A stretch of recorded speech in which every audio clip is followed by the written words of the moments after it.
a Psycho Squad Gaming Club role-playing episode. This features mature adults using mature language. If that bothers you, stop listening now.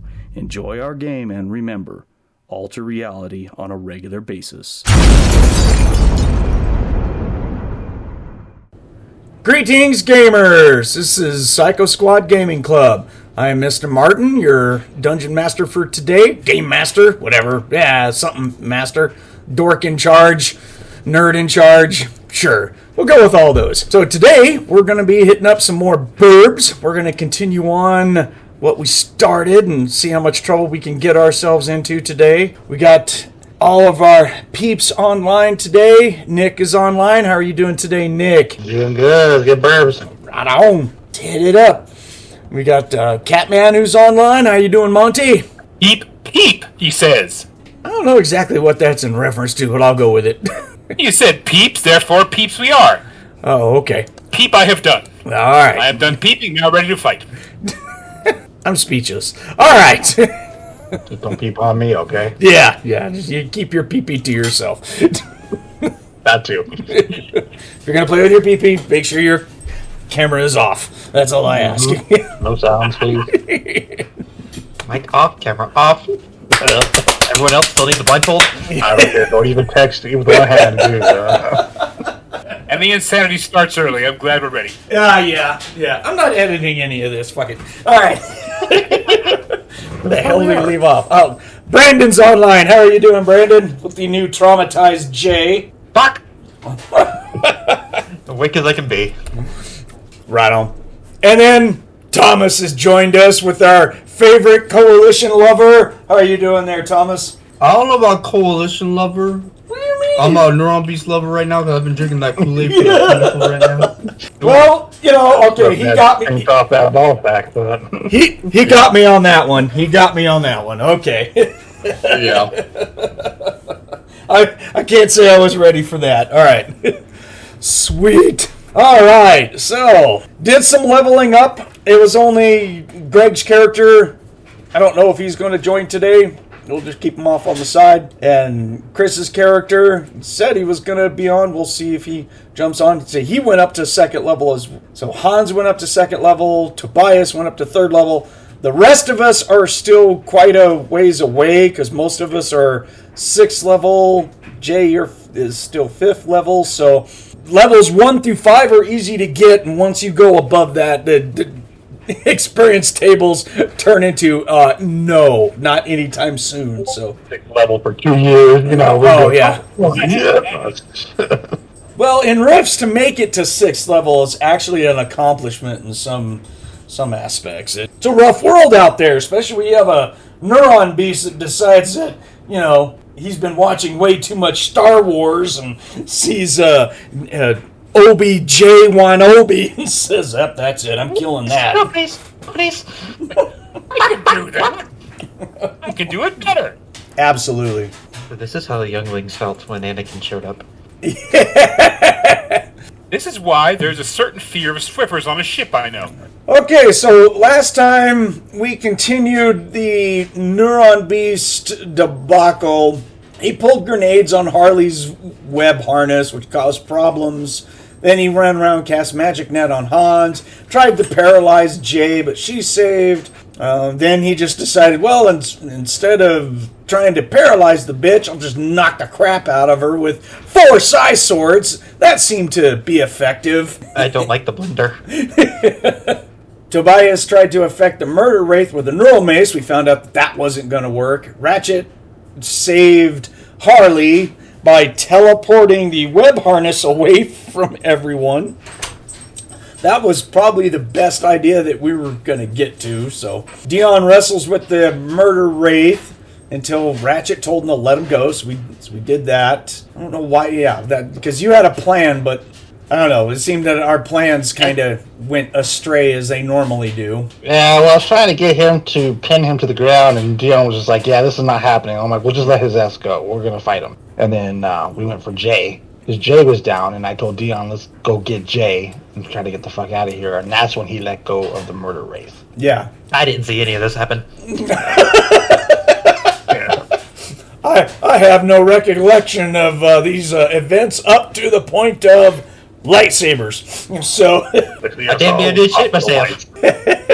yeah, so, so the Neuron Beast then ran up after, because he smacked her with his psi swords while she was on top of the vehicle. Then she jumped off and tried to do the EverQuest druid kiting, but he caught her and just mincemeat Jay. All intents and purposes, your character should be dead, but I enacted the rule in the Ultimate Edition. Actually, it's been in all the editions about, so you took too much damage, you say. So roll on this table to see what's getting replaced and how bad off you are. So he rolled extremely lucky, got like the best roll you could get on that table, which is where you just need hospitalization, recovery time, and a foot.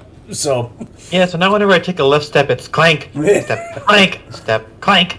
Yep. We'll buy you some padding for the foot. A nice booty. Yeah. So Tin Man jumped into the APC so we could drive away. Dion grabbed Jay, collect the body. Tobias jumped on his Fury Beetle.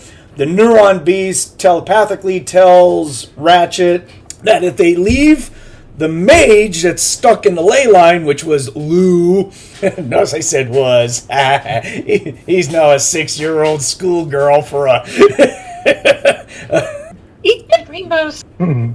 He says, leave him, and he'll let the group escape. But if they ever come back, they're all going to die. So Ratchet made a crappy decision to leave Lou. Sorry, Lou.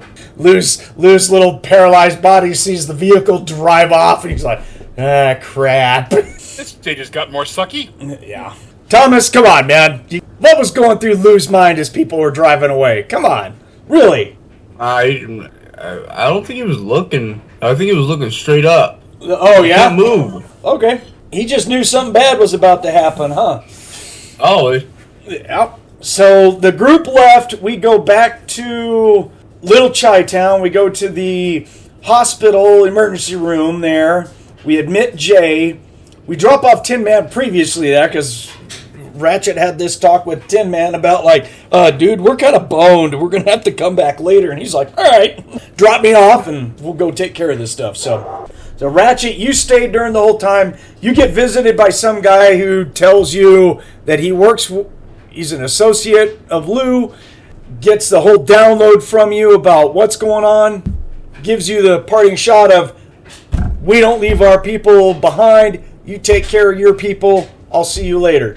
Which was Maxon, but you have no idea on who Maxon is. You've never met him, as we covered. So, and then we did some insanity rolls. We failed those, or you guys failed those. I made mine just fine. I was perfectly okay. So, thanks for asking. Appreciate it, guys.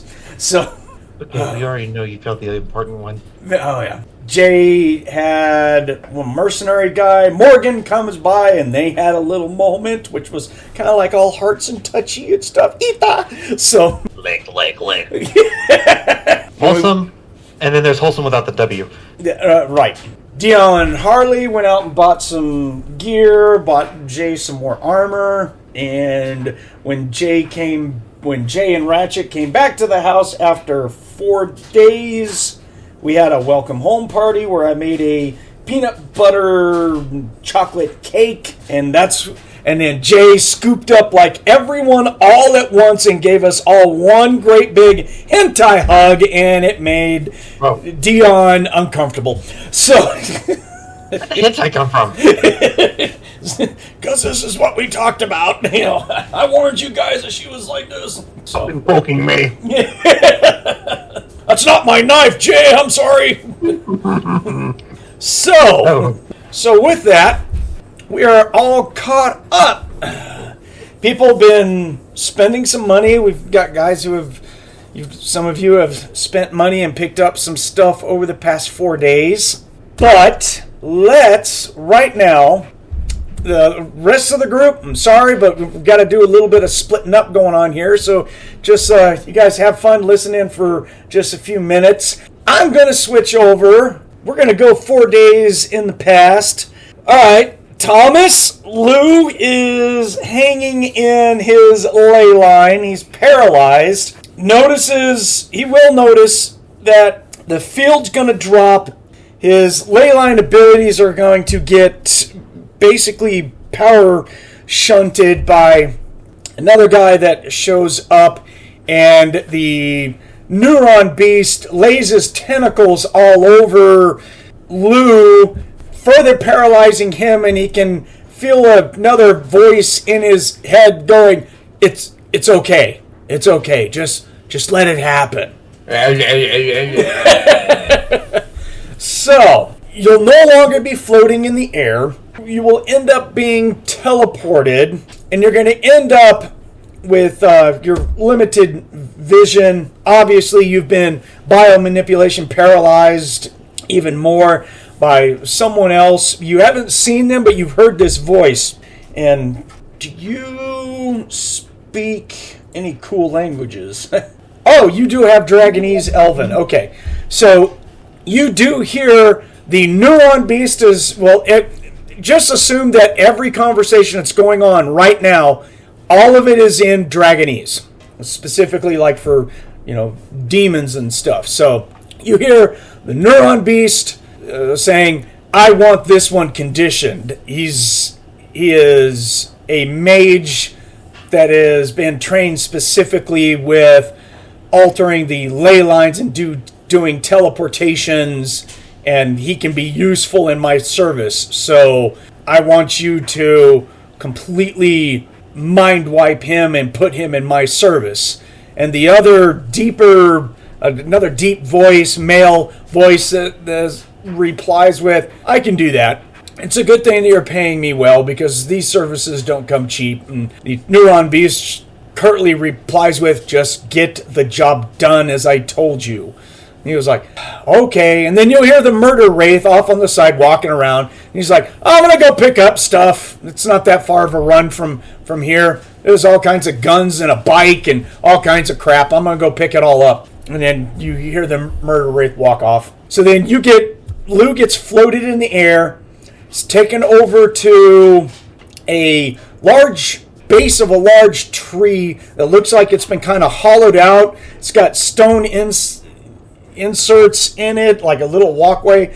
You get floated in, you're put on top of a table, and this room it's not very well lit. You can make out some shadows and stuff, and when you're set on the table, you can see that someone's got a pen light in your face and, doing the whole medical check you over. You can't physically say anything. You feel psionic intrusion is cutting things off and keeping you from accessing your vocals and stuff.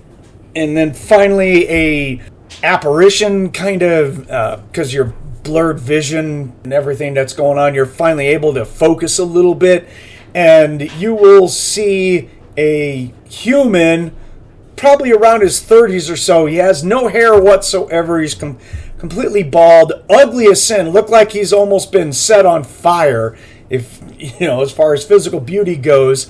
No mustache, he's completely devoid of any sort of facial hair, head hair, anything like that. But where his hair should be is tons of pulsating veins in his head that look like they want to jump out of his body. And he's just like, and they're just throbbing. I see that you have lore psychics and psionics. Can you give me a roll on that, please? Yeah. Nope, 96. I do not care. Okay, so yeah, you can't really focus enough and pinpoint exactly what type of psychic he is. And then you'll black out, and like any sort of torturous video game or anything, you'll come back after some point of time. You don't know how much time has passed. You're woken up by being slapped. The same guy's sitting there slapping you. And he says, wake up, Lou, wake up.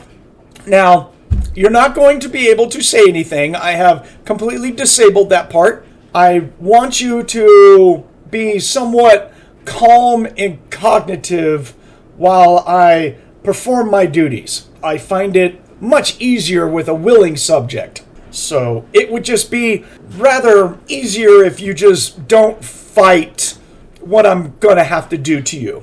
And he's just looking at you. Do you want to let it happen, or do you want to resist? If you want to resist, you're going to roll a d20 and add 4, which you're fighting off the insanity saving throw. It's up to you. Yeah, if he can speak, you tell him to go F himself. Okay, roll the d20. Plus what? Your insanity is a plus 4. It's gonna be a total of 17. Nice! Alright, so you sit there and look at him with hate-filled eyes, and he's concentrating, and then finally he just goes, okay, so we want to do it the hard way. I get it. So then you see him take his finger and make contact with your forehead, and pain erupts in your head, something terrible, as you feel this mind raping, for lack of a better word that I want to come up with at this time, as this guy just starts to just peel back your brain on the inside like an onion in layers. He's just all like ripping shit. You can just feel all these thoughts just come flying up, and he just stops for a second, and he's just he looks wide-eyed in surprise, and then you hear not only do you hear, but you can actually see the visage, not completely in focus, but you can see some of the visage of the neuron beast that floats in. And in Dragonese, he's all like, so what's going on with him?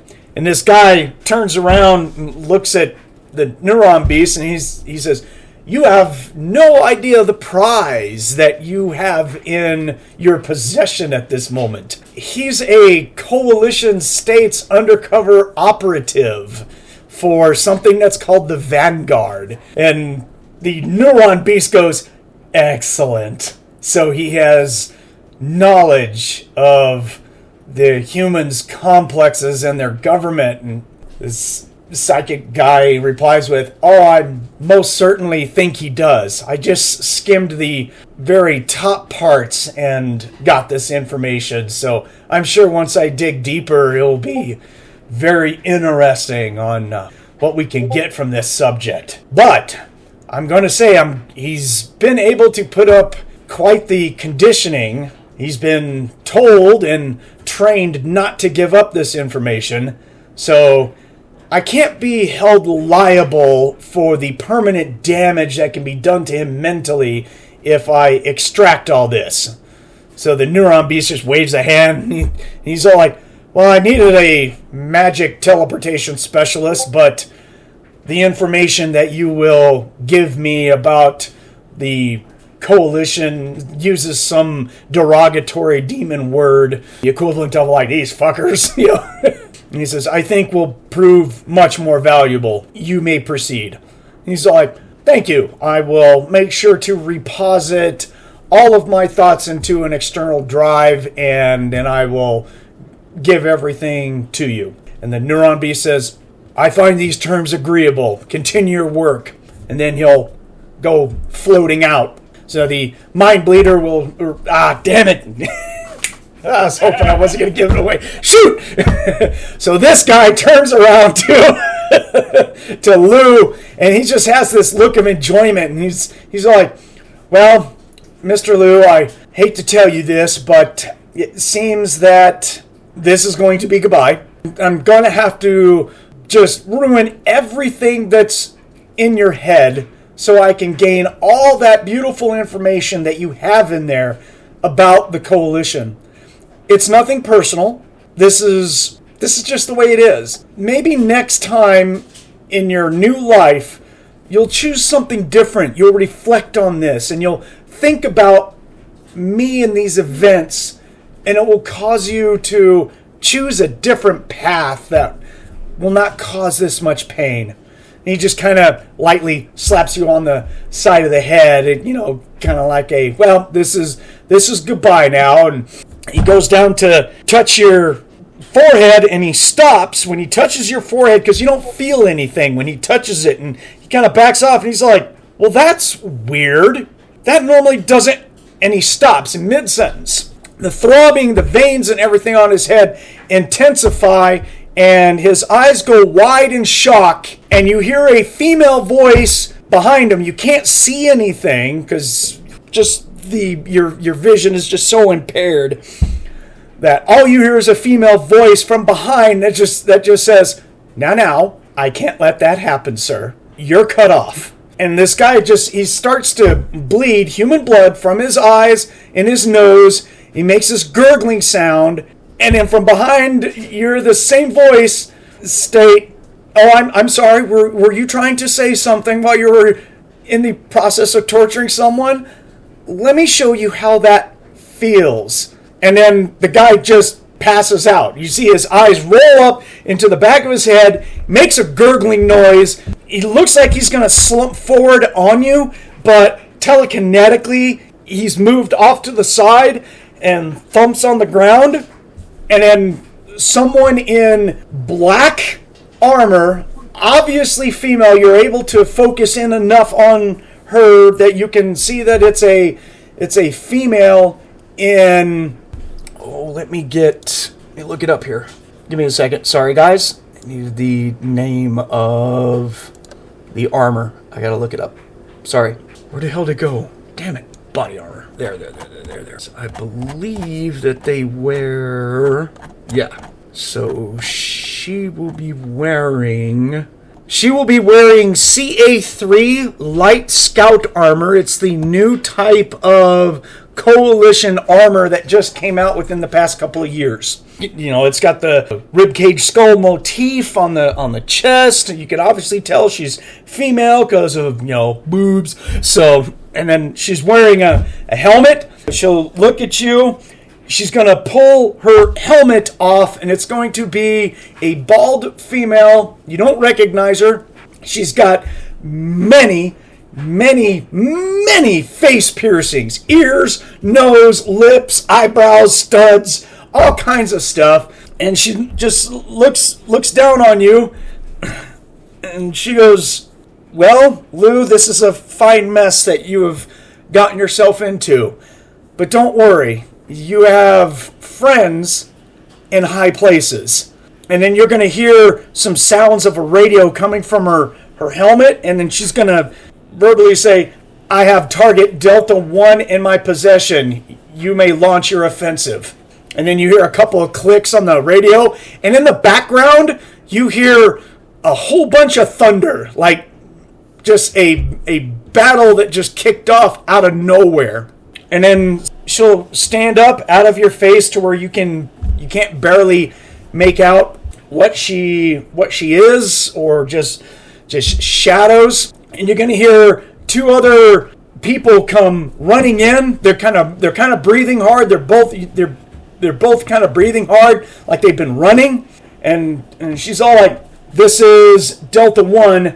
What's the situation outside?" And you're going to hear like this male voice. You've heard dog boys and stuff before, so it really sounds like it's a young dog boy, kind of, with the sounds and stuff that you'll be able to make out. And he says, "The pack's already on. The Neuron Beast is taking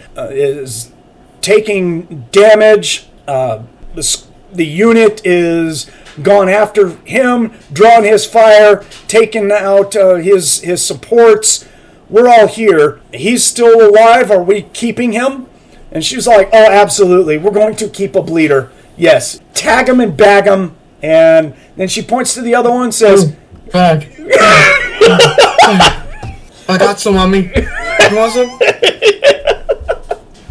So she says, then she points to the other one and she says, "Corbin, get Lou, get him ready for transport.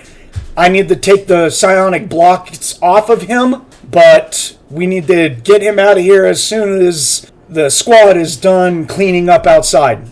And you hear this other voice, so like, "You got it." And then something's going to come into view. You're going to see a male dog boy that you've never seen this type before, which really doesn't mean all that much. You don't have the lore You have to be specifically taught that lore for dog boys, but it's just a dog boy you haven't seen before. But if anything, he looks like a smallish kind of dog, kind of like a corgi.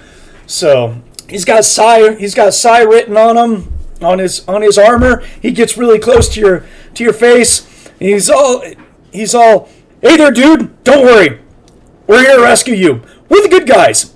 And he's going to lick you on the nose and sniff you, and he'll just be like, I got you. He's good. He hasn't been tainted. So he's going to reach up with his paws, grab you by your face. He's going to concentrate a little bit. He'll tell you, okay, Lou, speak to me when you can, because I need to know if I do this right. And then you'll feel psychic energy being poured into you, and that you can speak. Is bullshit. So he lets go, and he was like, that's a proper response. Welcome back to the land of the living. Can you move? Maybe. Let me help you. So he'll help pick you up. Your body feels like you've ran a marathon at full speed. You don't think you can stand by yourself. You know, you've taken not significant physical damage, but enough mental damage that it's made your body just almost completely like shut down almost. So you're able to sit up. Your vision starts to get in. You're going to see we know he's a bleeder because I gave it away, but you're going to see the mind bleeder guy on the ground. There's another dog boy, a corgi. Looks like, if you were going to guess, that they had to be like from the same litter. Same age, same color, same everything. They got Coalition. They're wearing brand new Coalition dog pack armor that says PSI all over it. And this guy's putting manacles and gags, and he's got a helmet that he activates a whole bunch of lights and buttons and puts it on top of the guy, and you hear it beep, and there's some other buttons that glow. So, and then he looks up and gives a thumb up to the other corgi, and he was like, psionic dampeners in place. He is completely inoperable. It's like, yeah, I feel it. He's done.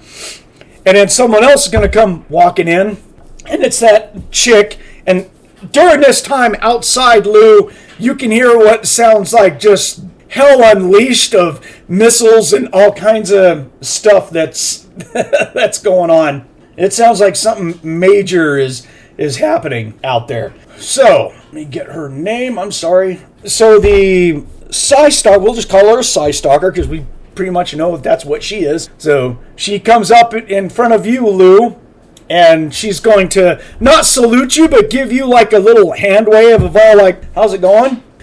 My name is Hannah. I am second lieutenant for Recrimination Squad. My commanding officer is Commander Rodriguez, and he has everyone here. We've been sent here to destroy this neuron beast, and my official orders are to pick you up. Because your boss and my boss have a thing. Do you understand? Yes, ma'am. So none of this is happening at this time. Can I be any clearer? What's happening? Exactly. Interesting tattoo that you have on your back. Do you mean that, or is that just for cover? Yes and yes. How do you feel about the Prosek family? Oh, hell, brother. If I was to tell you that we are angry at those who killed the Emperor's daughter, who would I be in referencing to? Can I roll? I didn't think that you would know. I was going to see if you were going to surprise me. Roll me a percent. Unless you've got lore history for the CS or anything. You got history, pre-rifts, post-apocalyptic. Yeah, roll me a percent. Let's see which one. It's mostly history, post-apocalyptic, but it's more towards the CS. But 25. Okay, so what she is referring to is when the Federation of Magic kidnapped the great-grandfather, Emperor Prosek's daughter, and then she came back after a few years. But the answer is the Federation of Magic. The Federation of Magic, ma'am. Excellent. Thank you for confirming your identification. She says, this here is Corbin and Dax. They work directly for me. What are their names? Corbin and Dax. And they're the dog boys, right? Yes. Or corgis? Yes, they're corgis. Okay. Well, I appreciate all this, but nothing's going on right now. Well, we're going to have to do a debriefing, and we're just waiting for the festivities to stop until I can get you moved. Gotcha. So just hang out here. I'm guessing my PPE is all drained. Oh, yeah, it's like zeroed out, dude. Yeah. You can, you're so mind fucked up right now that being able to even sense a ley line or magic or anything is just not, it's not 100% coming to you. You are fatigued and mentally beat up right now. You know, when I get back to the city, I'm going to my friend Tamok's. You say that out loud? No. Oh, okay. They probably know who he is, but... I'm just saying, if you said that out loud, let me know. I got to make rolls. So. No, Okay. I'm not. I didn't say that out loud. Alrighty. So she'll pull out like a Coalition peanut butter ration bar, hand it to you. One of the corgis has some water. They set it out, and he's all like, this is vitamin replenishment water. This will help your headaches and everything, and start getting your magical abilities back, sir. Thank you. Where's my equipment? We'll have to find that when the operation is done. Because I'm really attached to my armor. It's been with me for a while. Understood. But if we can't get it, that's fine. I could always get new stuff. I just want to get out of here, time permitting. And Hannah, she says, all in due time, Agent, all in due time. Gotcha. Yes, I know. Let's just be blunt about it. We work for the same group, okay? Yep. I So got you. we don't leave anyone behind. You understand? Absolutely, ma'am. And I fully expect you to remember this, that if I ever need a favor, you'll remember who to call. Hell yeah. Anytime, anywhere. Don't worry, I got you. You got it. And then inside the door is going to be a human who comes walking in 6A-6C heavy armor. It's basically the Coalition's version of exoskeletal armor without being power armor. It's just like right below power armor. God damn. Yeah, and there's going to be 2 old-style Coalition full conversion Borgs behind them. One of which you actually recognize from someone who comes by the shop. Oh, damn. And They never keep the tabs on me, huh? And so the guy who walks in the 6A, 6C heavy armor takes his helmet off, and you are staring right into the face of Commander Rodriguez, who is smiling his ass off when he takes his helmet off. And he's looking right at you, Lou. Afternoon, sir. Good to see you. He tucks his helmet and walks over to you, goes to shake your hand. I shake it Okay. as firmly as I can, but Yeah, well, he's in almost the equivalent to power armor. So, and he says, I'm glad that we got here in time to see you alive, Lou. Our mutual acquaintance, Mr. Maxon, will be quite happy. And he turns to the girl and he says, Lieutenant, pick up the pieces. Let's get out of here. The neuron beast has been well documented and he's done for. And one of the corgis salutes and says, excuse me, sir, what about the murder wraith? What happened to him? We'd really like to chase him down. He's like, we've got some Dobermans that are on him, but unfortunately, he's a little fast and he's slippery and he's escaped for right now. That's fine. We'll let one escape so it can tell what has happened here and how no one fucks with our beloved CS. And when he says that, everyone goes, ooh, yeah, CS! So, because... the tramp burning. A little tear. A little tear. So, Rodriguez will... Dion scratching his head right now. Oh, something don't feel right now. Oh, and Jay. Bark, bark, bark. Bark, bark, bark. So, all right, Mr. Lou, we've done our job.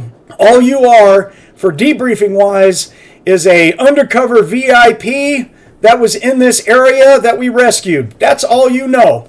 Yes, sir. Other than that, we're going to take you home, son. Let's get you out of here. What do I tell my party about what happened? What do I tell them? Exactly what I just said. All right. It's going to be on the news because we have to... He's one of the Burbs is right behind him, and he pulls out a Sharpie while he's telling you this, and he's all like, it's going to be all over the hollow net. Opens up his Sharpie pen, goes over to the chest piece of the fucking insane large Borg that's right there, and he draws a neuron beast on it, and he's got about 30 or so other pictures of different, very powerful creatures on his chest.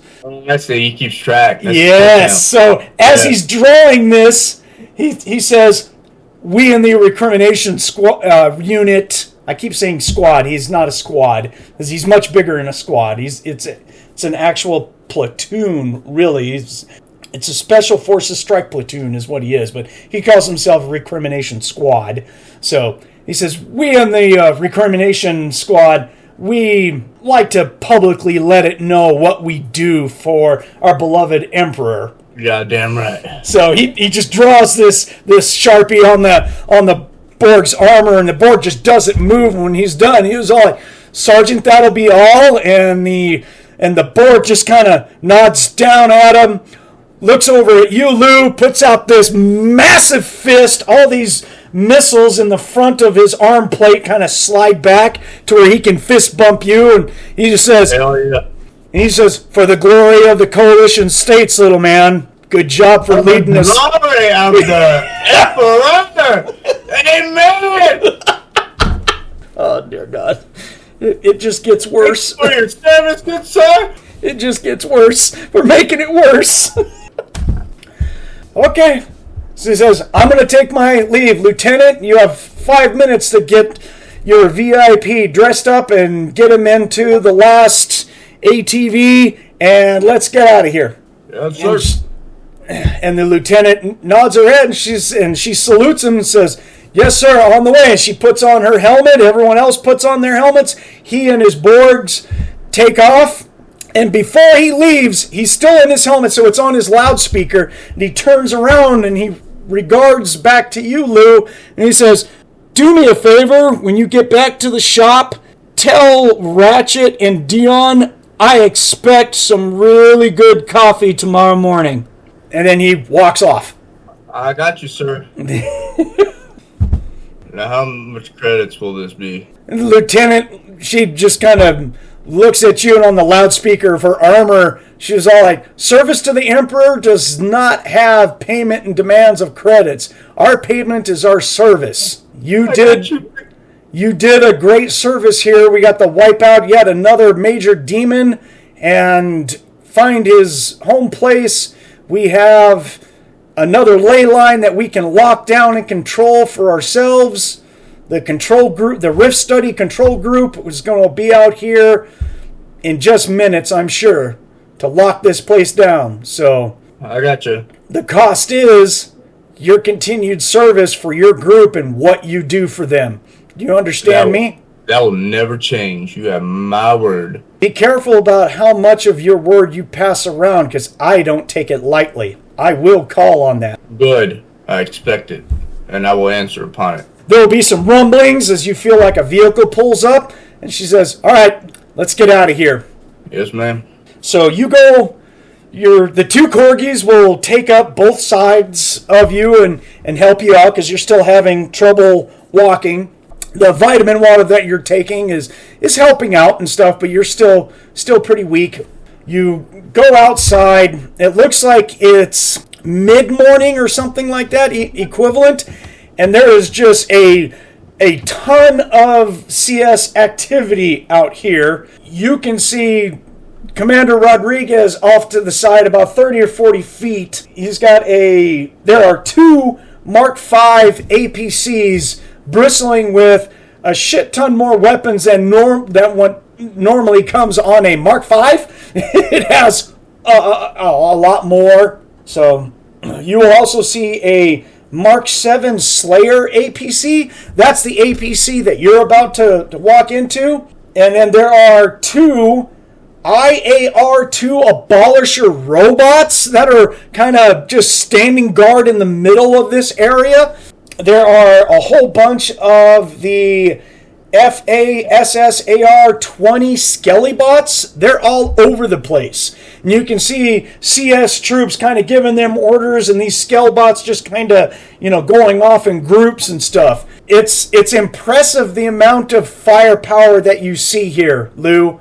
And one of the Corgis is all like, man, it must be nice to know that people of this magnitude, like the commander, is going to risk his neck to come out and save you, buddy. I think you owe everyone a big thanks, man. Yeah. Well, there's gonna be some good coffee at the shop. I'm telling you that. I've heard it's pretty legendary. We might have to drop by.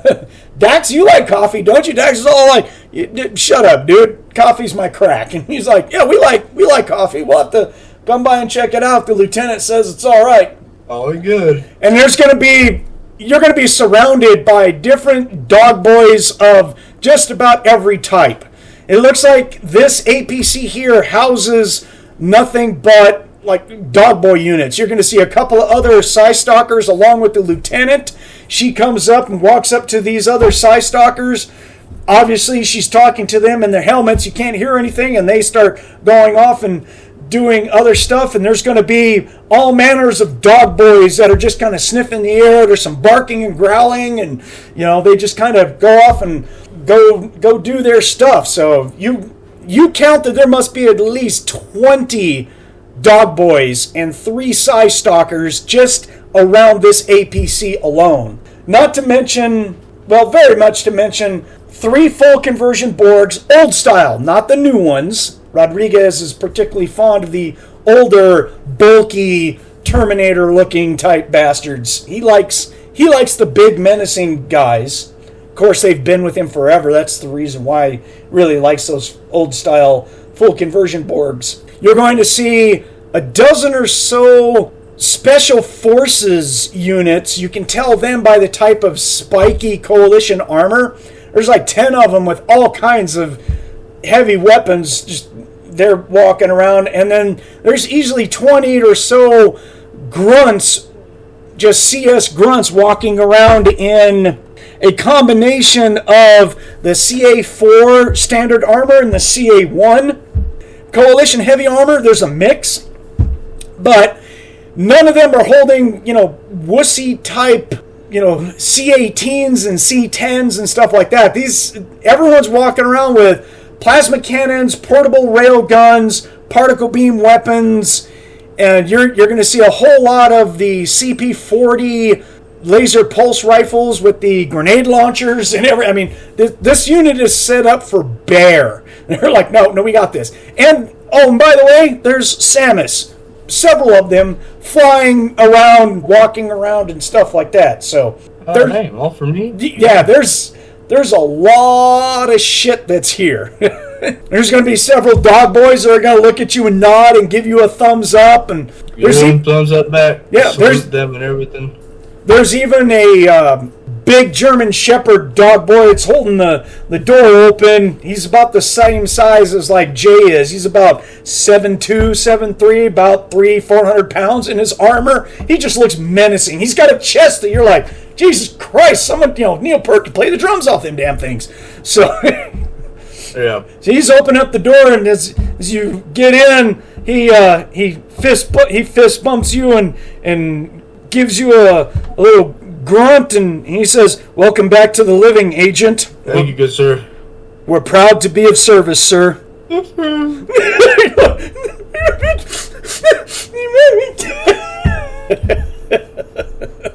So you get into the Mark 7, Dog Boys and Psy Stalkers get in here, and it drives. You can look out the gun ports and you can see everything I described to you with all these units and stuff. They're just policing up the area as you get driven off, dude. Nice. Yeah.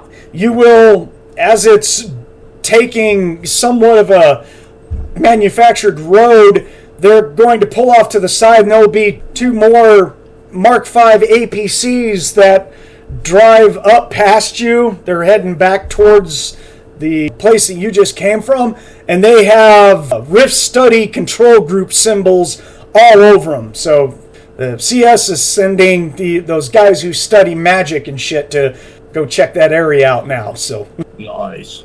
right on. You're in the back of this vehicle. You're getting fed. You can hear the talk between the dog boys. So they're just all like, "Oh man, that lousy DB was out front, had no chance. Did you see the way that Hank picked him up and bit his face off? Tried to beg for his life." And I mean, there's all kinds of stories about how the Neuron Beast had other DBs and mercenaries there, and they just surprised them and wiped them out. And they're just giving off all these stories, and they'll make fun of the great big German Shepherd. They're just like, "Oh, that was awesome. The way you like one-handed choked that guy. Oh, that was great." You know, he's just all like, God. "He's in my way."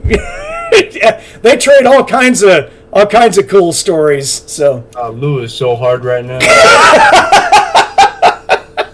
one of the corgis is going to be like, "Hey, you asked about your equipment, but we got your bike." And he points over towards a heavy duffel bag, and he says, "We also have in there your personal stuff that we found, and the lieutenant identified some stuff that I think comes from your old group, your group that you're with now, that we're able to recover. We have a Techno-Wizard shotgun and a Techno-Wizard sword that's in there that we found, and Lieutenant said, we're going to overlook protocol about calling that shit in since it belongs to you. We're going to let you have it back." I appreciate that. Thank you. Yeah, man. So we're going to go to a debriefing area, and we'll get you back out into the field just as soon as we can, man. He gives you a thump on the shoulder, with his forearm, like, "You did good, man. You did good.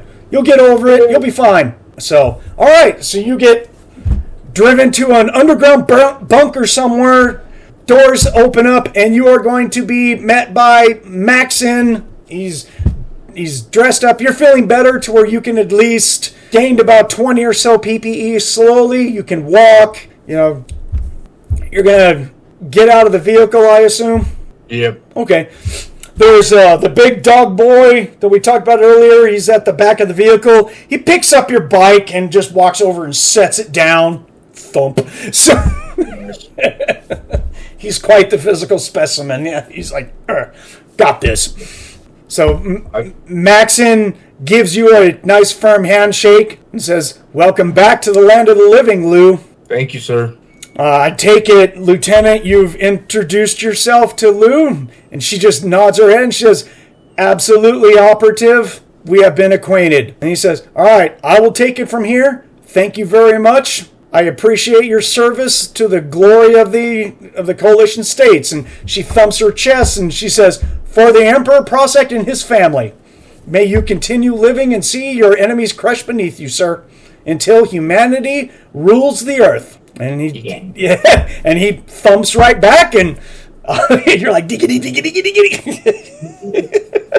So, actually, they're not going to offload the stuff. Maxon is going to tell the lieutenant, "Do me a favor, go over to Ratchet's wrenches and drop all this stuff off, and make sure to say that this was compliments of Commander Rodriguez." They will explain later. They should get it. I believe that Armin guy is currently there. He can accept it. Or if that Dion or Harley are there, they can accept it. The rest of them, I think, are at the hospital waiting for one of their comrades to get patched up. And the lieutenant says, "As will be done, sir. Thank you."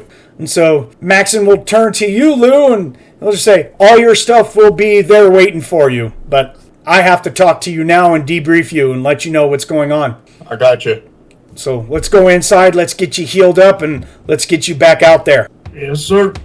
So he'll take you inside of a nice posh room. Like I said, you're in an underground bunker. You don't know exactly where you're at because you couldn't see the drive all the way here. They kept everything blacked out for a reason. So you get into this nice posh room.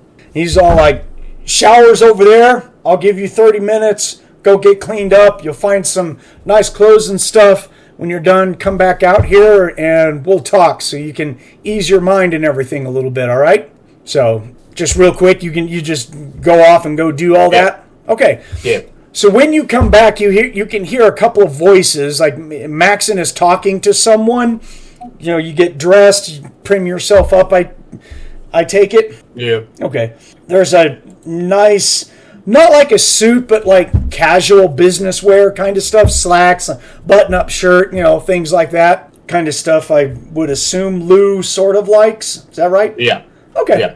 And so when you come into the room, you see Maxon sitting in a nice chair, hands folded across his laps, all relaxed and everything. And in the other chair is a bald-headed guy that you recognize as Tamox looks up at you, and he was like, "There he is!" Yo, what's up, my man? I was just thinking about you. So he stands up and walks over to you. He reaches out his hand to give you a shake, but then he just kind of hesitates, like, sorry. And he kind of doesn't know if you're going to shake his hand or if you're not. So what do you do? I'll shake his hand. Wow. Okay, all right. No, he gives a handshake right back, and he's all like, that's the Lou I remember. There you go. So, Yeah. Maxon is all like, I invited our subcontractor down to make sure that you have not been tampered or bugged or anything like that. So he's going to have to scan you, and you're just going to have to submit. Oh, whatever, yeah. All right. Sit down, Lou. Alright, he sits down. Okay, so Tamox he looks at you and he reaches out and he says, I think it would be better if we just did that handshake all over again instead of me doing the weird stuff of touching your forehead and stuff. That might be a little bit too traumatic. So how about you just take my hand, sir? Yep, I got you. Okay, there's a flash in your brain and you blink a little bit. You can feel like, a passage of time, but yet there hasn't really been any. And then Tamox is sitting back, and Maxon is all like, so, excellent. And Tamox says, yep, that's what happened. He was like, thank you, sir. And he reaches in and he pulls out a credit sheet, hands it to Tamox, and Tamox just kind of twirls it nimbly in his fingers and sticks it in his breast pocket. And he says, thank you, sir. If I need you, I will contact you again. I appreciate your deep scan and the information. And he says, anytime. That's what I'm here for. And not cheap. Thank you very much, sir. We'll talk to you later. Lou just goes out to give you a nice little pound. Yeah, I'll do it. Gives you a pat on the shoulder. He says, good job, kid. We'll see you around. Yeah. And then Lou is going to leave. Or Lou, I'm sorry. Tamox is going to leave. Gotcha. So, Lou, you're just sitting there with Maxon. Maxon just sighs heavily. And he says, I'm very pleased with your lack of information that you gave out to that mind bleeder. And it seems like none of it is going to make out since he is obviously not going to survive his interrogation. The neuron beast is very much dead and hopefully sent back to whatever hellish plane that he considers home. And then all of his little minions have been dealt with. His little mercenary maggots that he had with him are all dead.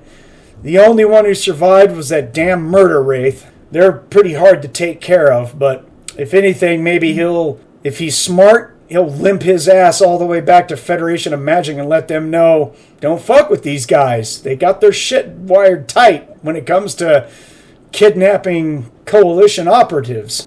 Yep. But Tamox was able to scan your memories and look into everything that happened. And I'm really glad you did exactly what you were supposed to as an operative for us. You did a good job. My job. Did you happen to recognize the lieutenant and the two dog boys today?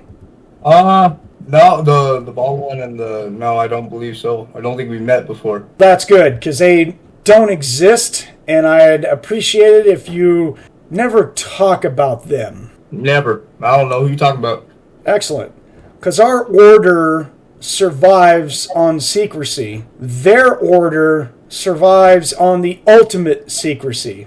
But just so you know who you owe a certain allegiance to, and it's not a bad allegiance. Having these people, this other organization, help us out and trust you enough to where they'll send field operatives to help us out along with the CS is something special.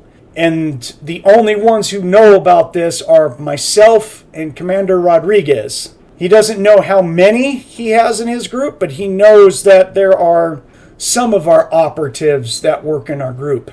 But the lieutenants and the 2 dog boys are special. You, son, just met the CS operatives known as the Manhunters. And you would do it well to bury that information deep in your head. I got you.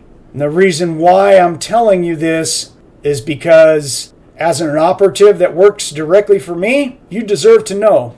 I appreciate the information, but it will never leave. It will never see the light of day. Roll me just a general percent. It's just kind of like based off your histories and your coalition knowledge. 85. Oh, okay. So you've never even heard rumors or anything of headhunters. You have no, or manhunters, sorry. You have no idea what he's in reference to. Gotcha. But apparently the way he's talking about it's something secretive in the CS, and, you know, they deal with, obviously, the Vanguard as well. So, Maxon just says, if you got questions, now's the time to answer them. None. Everything's crystal clear. Okay, interesting. All right, then. I need you to continue your work when you are physically able. I can tell you that your old group significantly got their asses handed to them. Your Cyber Knight Jay is in the hospital right now getting a cybernetic foot, and she basically got pretty much killed by the Neuron Beast, but they had medical knowledge to keep her alive long enough to get her to the Little Chi-Town Municipal Hospital, which is where they're currently at. I was there just hours after they admitted Jay, and I talked to Ratchet, who was gracious enough to give me the location and what happened to you. That's why we were able to mobilize and get to you so quickly. Thankfully, they didn't get too much out of you. So, well, I owe him a debt then. So yeah, owing the lieutenant, it's not a bad thing, son. She pulled your ass right out of the fire, but that's at the very heart of being a coalition secret operative, is knowing that you're not by yourself in everything. You're damn right. So, but just don't make it a habit of us having to come and rescue you. Take this as a learning point. What you could have done different, what you should have done better, things like that. It'll make you better in time. Yes, sir. So learn from this, young one, but keep up with doing what you're doing. Go get some rest. I don't know what the current, what should I say? I don't know what the current status is of Ratchet wanting to go out and still do this mission. I would like for you guys to continue the mission as much as possible, but try and push him in that direction if he says that he is not going to do it for some reason or other. If you need my help, don't hesitate to call me, and I'll send in some support. Gotcha. Okay? Well, either way, it'll get done, with or without my old group. Oh, Armin, who was on our payroll, he hired 2 other operators that he knew to work at the shop while you guys were out on this mission. Did Lou pay for them? Do you remember? Or did you just okay Armin to hire these guys? I paid them. Did you pay them? Yeah, I paid them. Okay, because I know you paid Armin. You already gave him a bunch of cash, right? Yeah, did I pay them? I think I did pay him. If you have notes on that, that would be splendid. I do not, but don't really remember. I know I paid someone. Well, I know you paid Armin. I can look it back on the... I guess I'll have to go back to the podcast a few episodes ago, but I can't remember who Armin talked. I know Armin talked to you, and I know he talked to Ratchet that he was going to get a couple of operators to help out. Sure I paid them. I'm pretty sure. Because I know Ratchet didn't pay for him, right, Nick? No, I'm pretty sure I paid them. Okay. No, I didn't pay for the extras. Okay. I paid Armin at one point for the first few hours, and he said later on, pay me the rest. Okay. No, I think I paid them. Okay. I thought I remember you saying you gave like 10 grand to Armin to split up to his buddies or something like that. I think I did. There was a talk about that. Yeah. So I do think they've been paid. So, all right. So Ratchet, you don't have to worry about paying those guys either.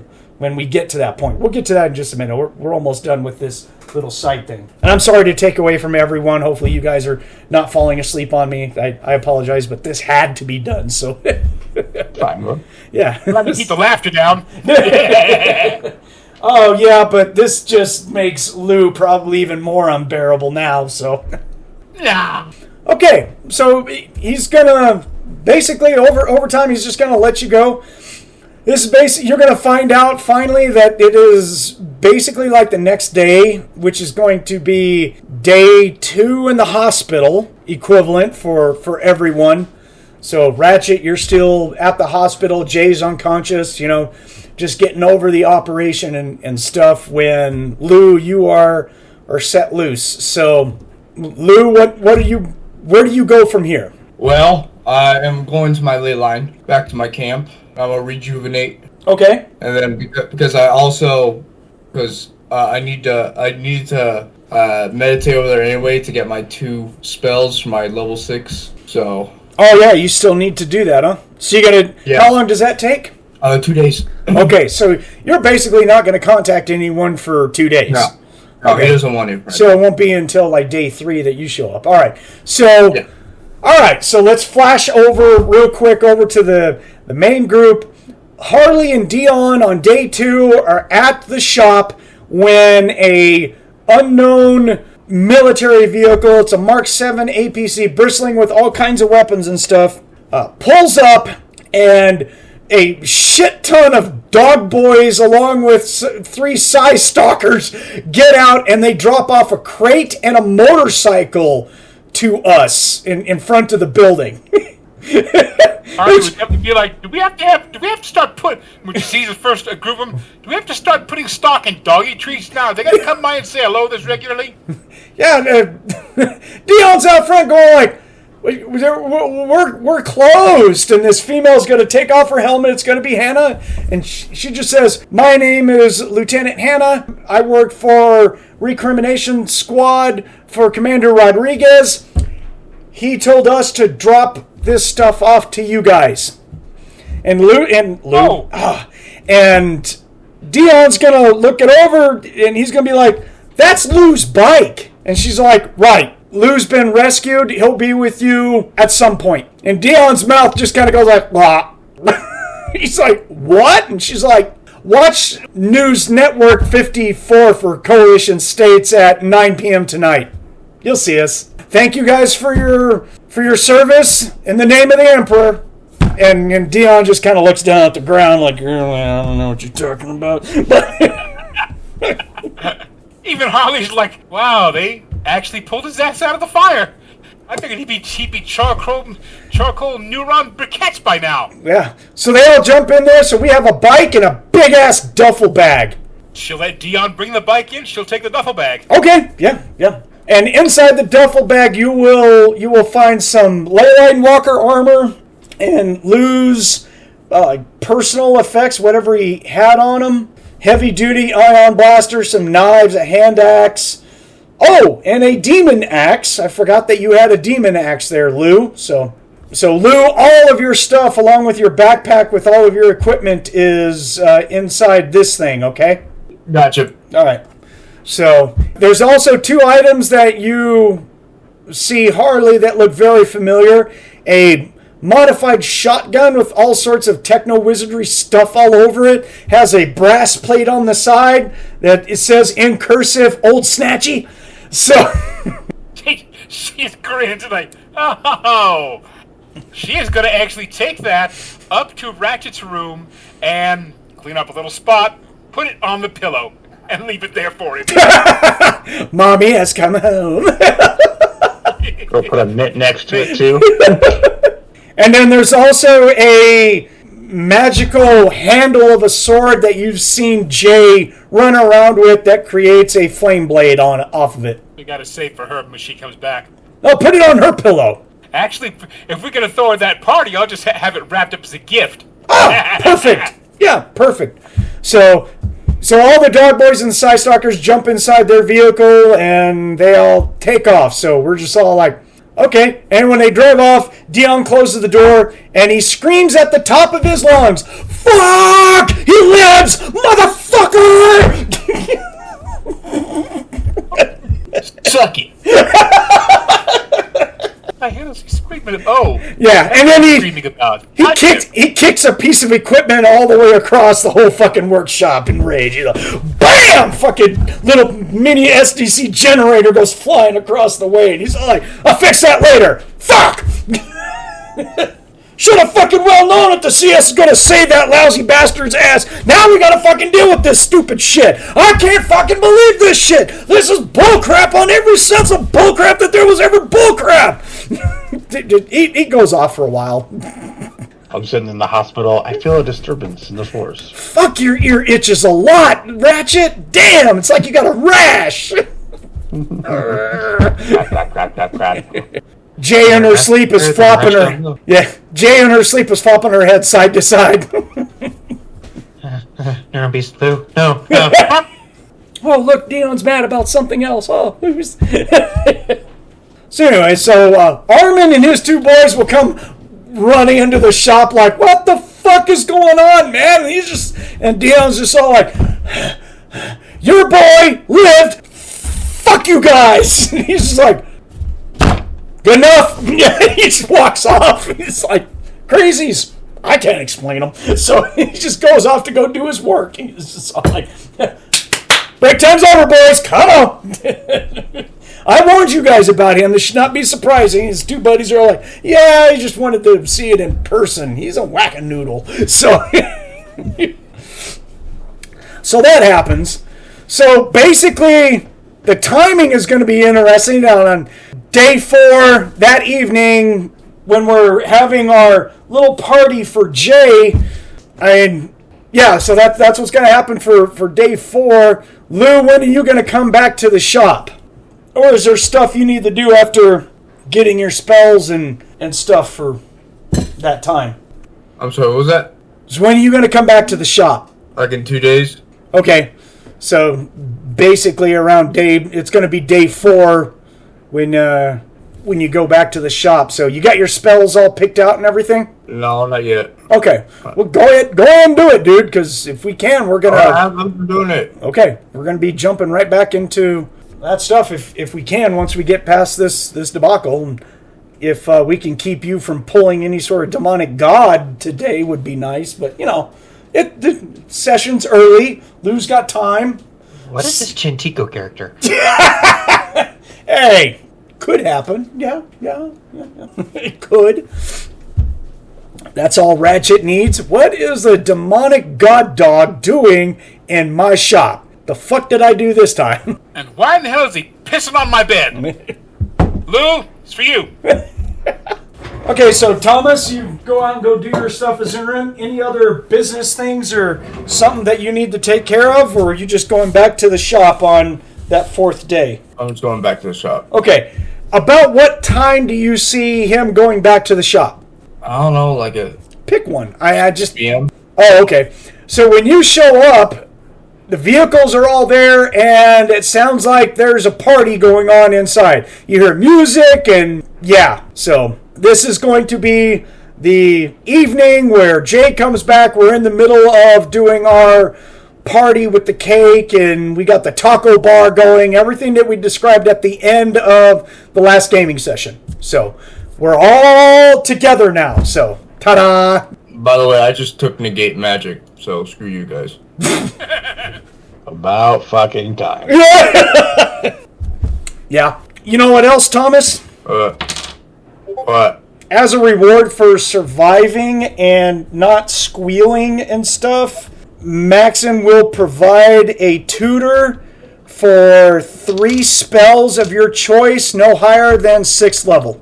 So, Shit, nice. so pick 3 more spells, 6th level and below, okay?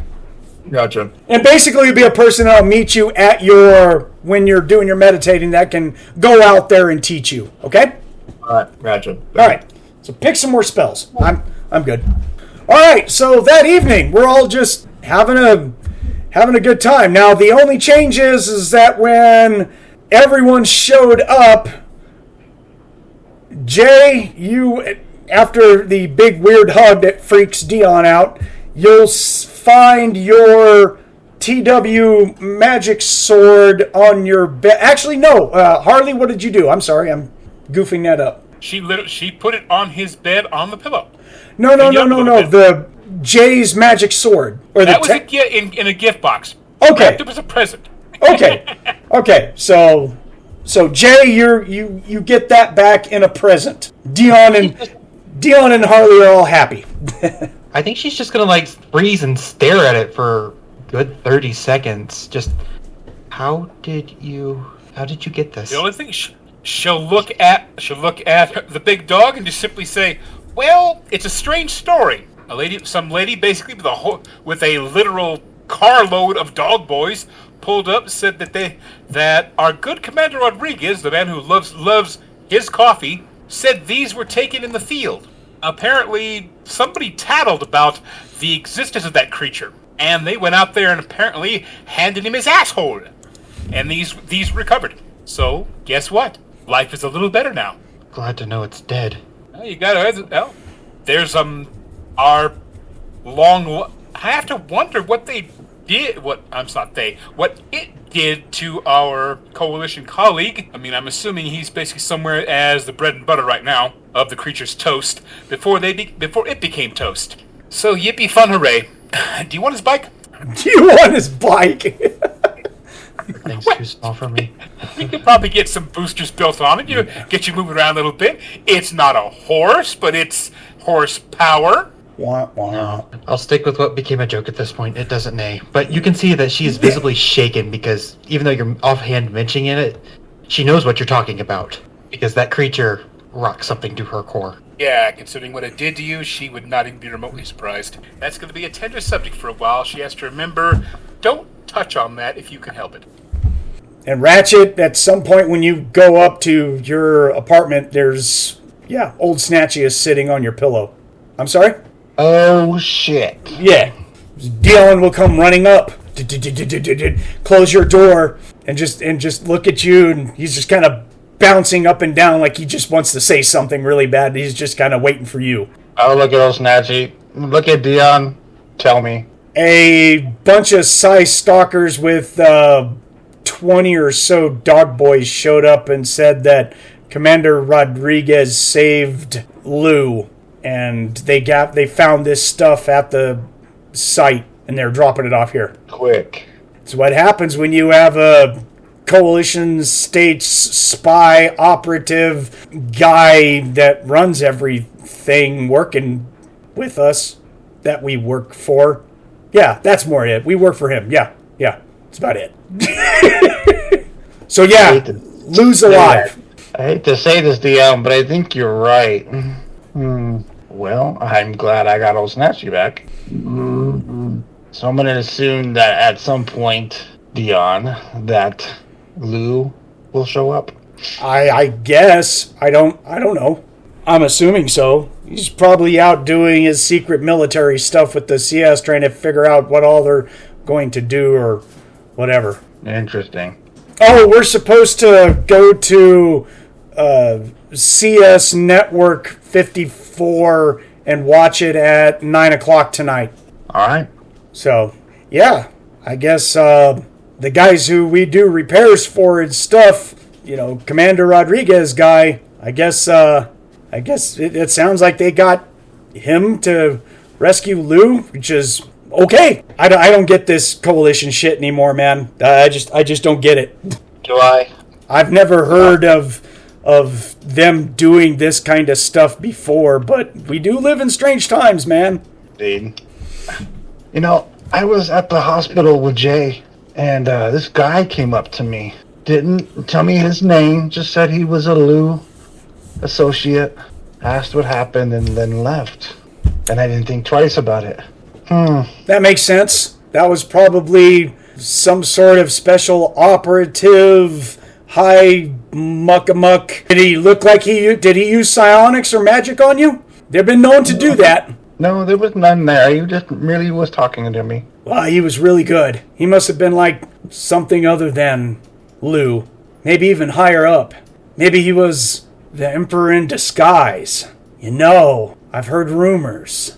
You're just like, oh dear God, here we go. So at this point, I'm just like, yeah, just tell me. yeah. Fuck it, everything's true now. I might as well hear every story. That way I keep my eyes here open. Why is Dion making sense?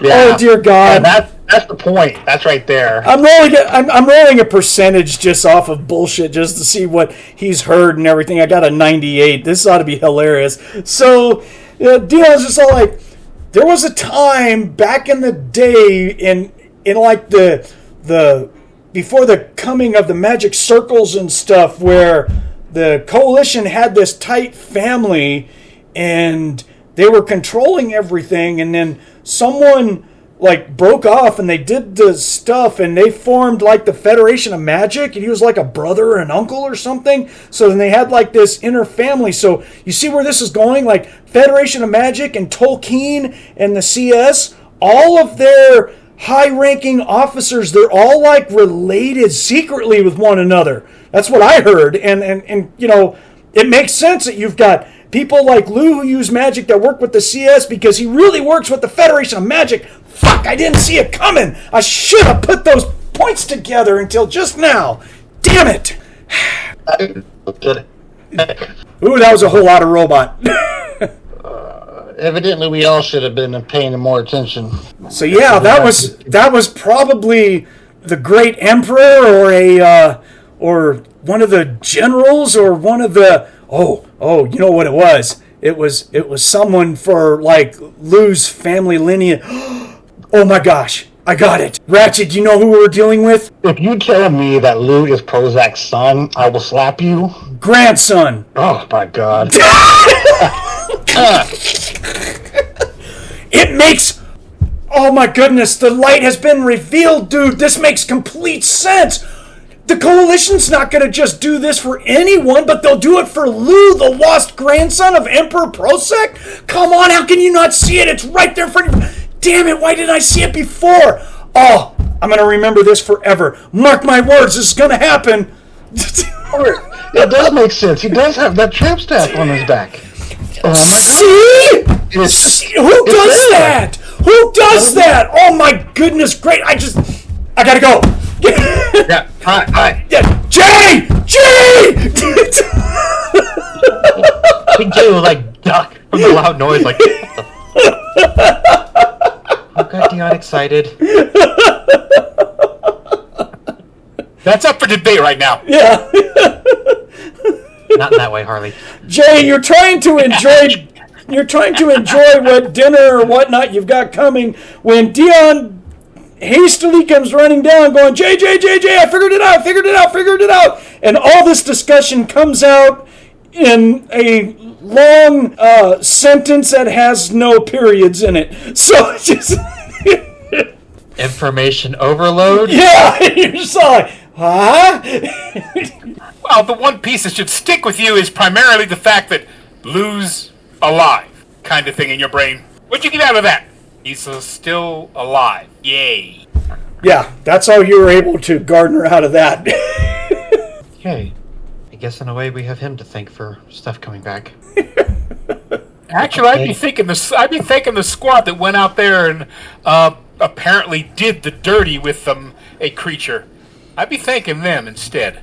Yeah. But that's just Harley. But why would they give us back my sword, Ratchet's gun. What was left of the battlefield? All I can think of. Because What's the need for the sword? people, it's because the grandson said it, so therefore it shall be that way. He can probably go to the famous whatever the vault is that's buried underneath Coalition States that holds all the magic items of Federation of Magic and Tolkien there and grab whatever he wants. So to maintain the illusion that he's on our side, he grabs the, magic items and brings them back to us. So, ta-da, look, I'm Lou, I'm God, I'm the grandson, I can do what I want. Wake up, people! What's he gonna do next? Call a Star Destroyer? The Matrix is Oh, God. What is that? I don't even know what that is. That sounds disastrous. I like the night sky. Please don't break the stars. I'd like to point out that you can't see stars, but okay. It's just a haze.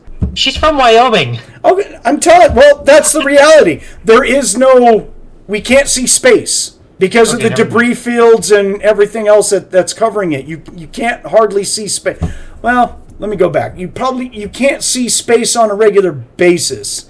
It has to be something stupid to be able to see up and see stars, really. But okay, yeah, I'll let it hold. I'll backtrack. I'm sorry.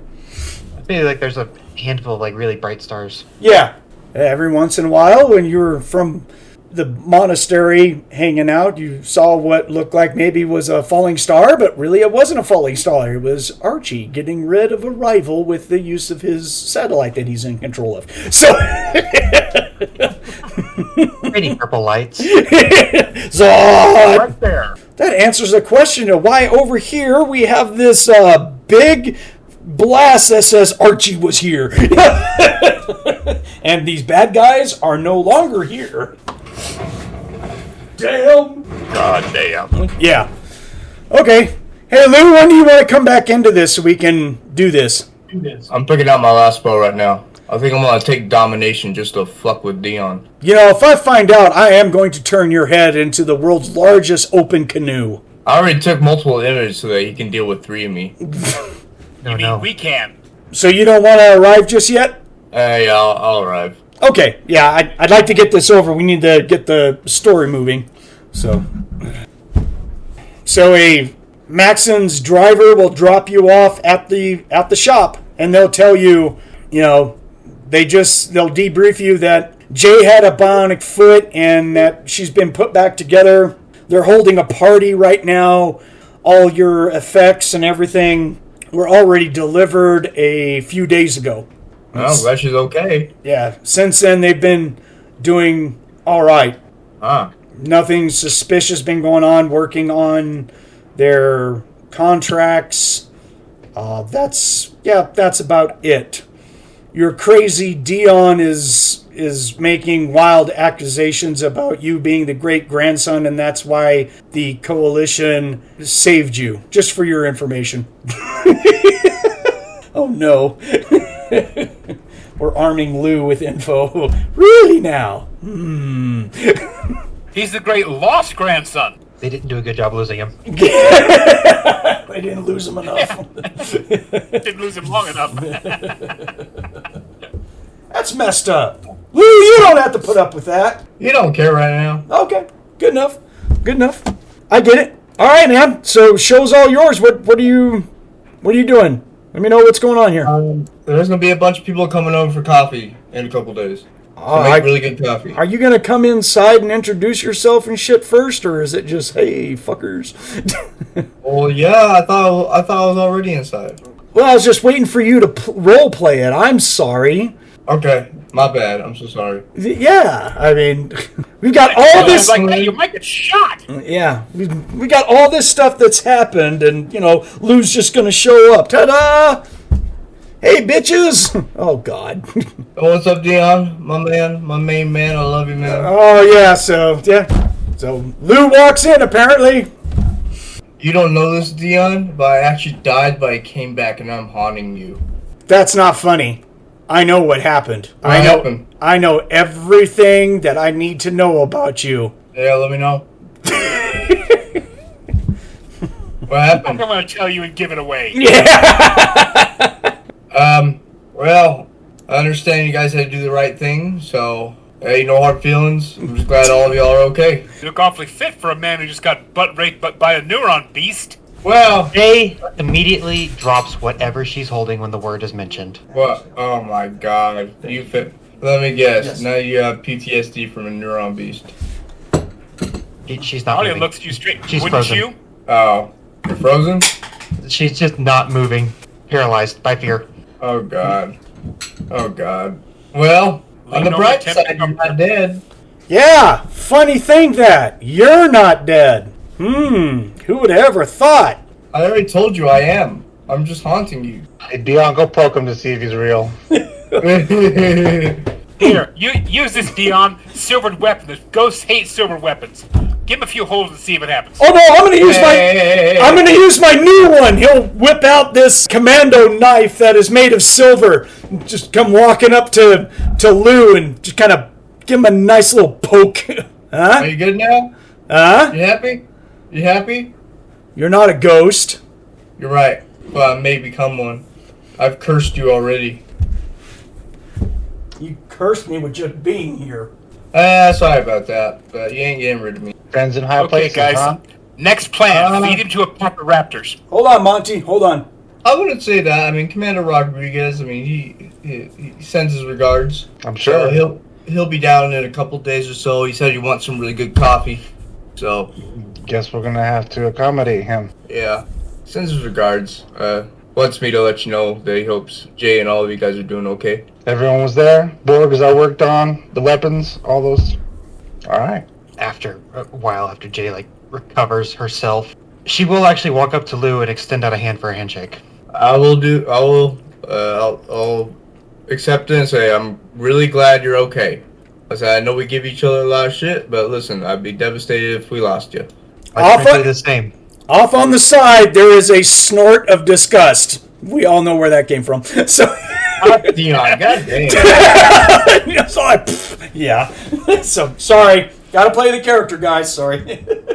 Jay's just gonna say, "Listen, I may have my moments with you, but you don't deserve the fate of that."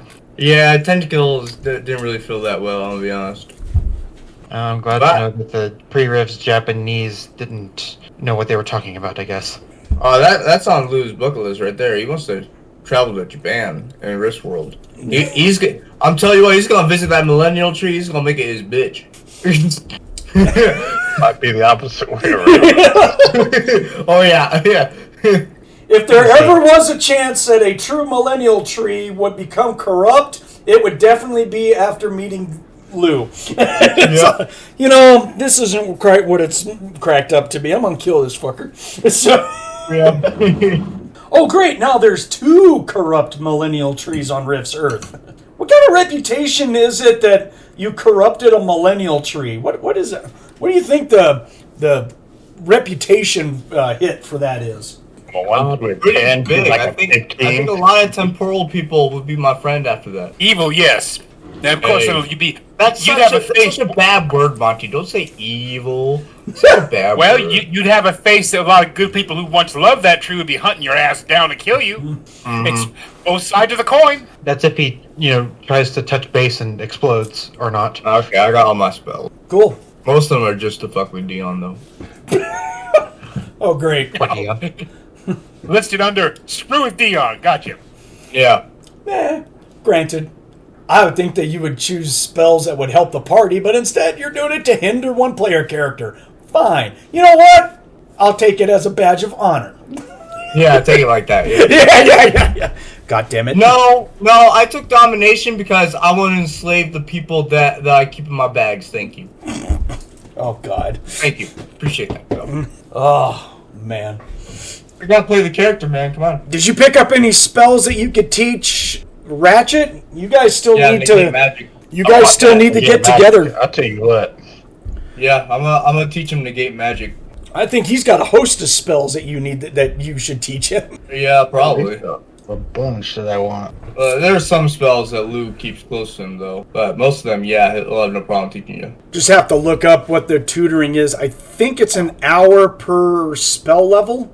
Yeah, That's what something you like said. that. So whenever you're ready, Ratchet, I'll teach you negate magic. So, What level is it? I think it's 6? I don't know. It was on my list for my ley line rifter. Let's see. Just go look it up underneath list of spells under invocations. I'll just control F. You could do that too.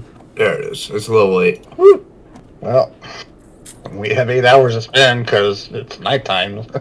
I'll take care Although of for you it costs 30, but for me it only costs 10. Because I'm a little asshole like that. At least you got something right. I mean, shut up, Dion! What I want is a plain skip spell book. That's what I want. How much do you think that would cost? your life, your soul. Level 10 is going to be hard to get a hold of. I mean, no one... There's no... Even maybe for you, it might be a bit easier, but even then, they're going to have a hard time getting rid of level 10 and up. I mean, those spells they start to get disastrous, so they're extremely rare. And typically, even if you find someone who has it, they have to teach it to you. It's not something that you learn off of a scroll or someone. No one creates a scroll of 10th level and up. Unless they're bored and they're a dragon or something like that. But, it's extremely rare that you're going to find a spell book or a scroll of 10th level and up spells. I mean, usually those are passed down. I'm thinking anyone who knows 10th level and higher is not going to give it to you for free. Oh no, he knows that. Trust me. They ain't getting it for free. Not unless they owe you a really big debt. Or you're part of an underground society of mages and you plan on using it, I don't know what you're talking about. I don't know what you're talking about. That's why I said with him it might be a little bit easier, but he still's not going to get it for free. There's going to be a service or a reward, which means that he has to do something bad to deserve it, shall we say? Probably. Oh yeah, you got that right, Nick. Yeah. Take out the balls. Just get in there, tickle every bit. Every inch, son. Don't even ask how much. The answer is going to be yes. Oh, I missed the spot. So there's a taco bar that we paid for, that we catered, and there's cake. So we're just all kinds of kicking back. You guys who are missing your equipment, you can add that stuff back. At least what was brought back. I mean, the non-magical stuff did not make it back. All the grenades, of course, those got blown up. But Harley, you've already, over the past 4 days, you've already replaced all those, bought armor. We had, like I said, we've had some people who bought stuff. And that was one of the things that you purchased was a whole bandolier full of grenades, right? Yep, I replenished my entire supply of grenades, got a couple extra things and so forth, and then the last thing she had to grit her teeth on and purchase was a few extra missiles. Yeah, that was expensive. That was called, I'm going to be chewing on a piece of rawhide for a day. I have to find all the information on the things. What What are you missing? What do you the need? damage and such about it, how much I cost, because I deleted it from my Oh, inventory. you just deleted? Okay. Well, I mean, I didn't think I was going to get it back. I get you. I just zeroed out my grenades. I knew I could buy those back. Yeah, that's it. We live in the Burbs. I didn't think I could buy back a TW flaming sword. No, you would not be able to. That you are probably that's probably very justified. Yes, you would not be able to buy that. I can make one. Oh yeah, because you have such open time to make one. I know. Yeah. Through all the God. course, Allow me to have time to do my TW shit. with all the other shit that you have lined up that you need to build. No, I guess for 4 days in the hospital.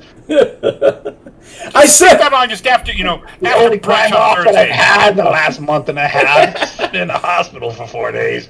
I was talking before we started recording, when we jumped on today, it was funny. I was talking to Nick about it, and I was like, you realize this is episode 28 of Burbs. We're recording 29 today. In 29 episodes, in game time, it's only been a month. Although we've been playing this group for 2 fucking years now. It's been a month. Ratchet has got to build 2 items, a shotgun and a flight harness, and that's it. Oh, he'd probably also teach you calling, Ratchet, so you can like speak to me or speak to other people from far away. That'd be cool. Yeah, so he'd probably also teach you that. Forgot I had that. Brandon, I sent you a quick snippet of what I had on your character sheet previously, so... Okay, I was digging into the Book of Magic to grab it, so... Okay, well, I just... have that, then that works too. Yeah, I just put it up there for you, so... Pick it up in the right app. Yeah, so you can just copy off of that if you want. All right, so... Thank you. Yeah, we all just kind of hang out, trade stories, listen to Dion talk his weird shit about Lou and stuff. Okay. Then there's notes. Let me check. Notes. Okay. Oh, gosh darn it. Thomas, something that I forgot to tell you when you were talking to Maxon.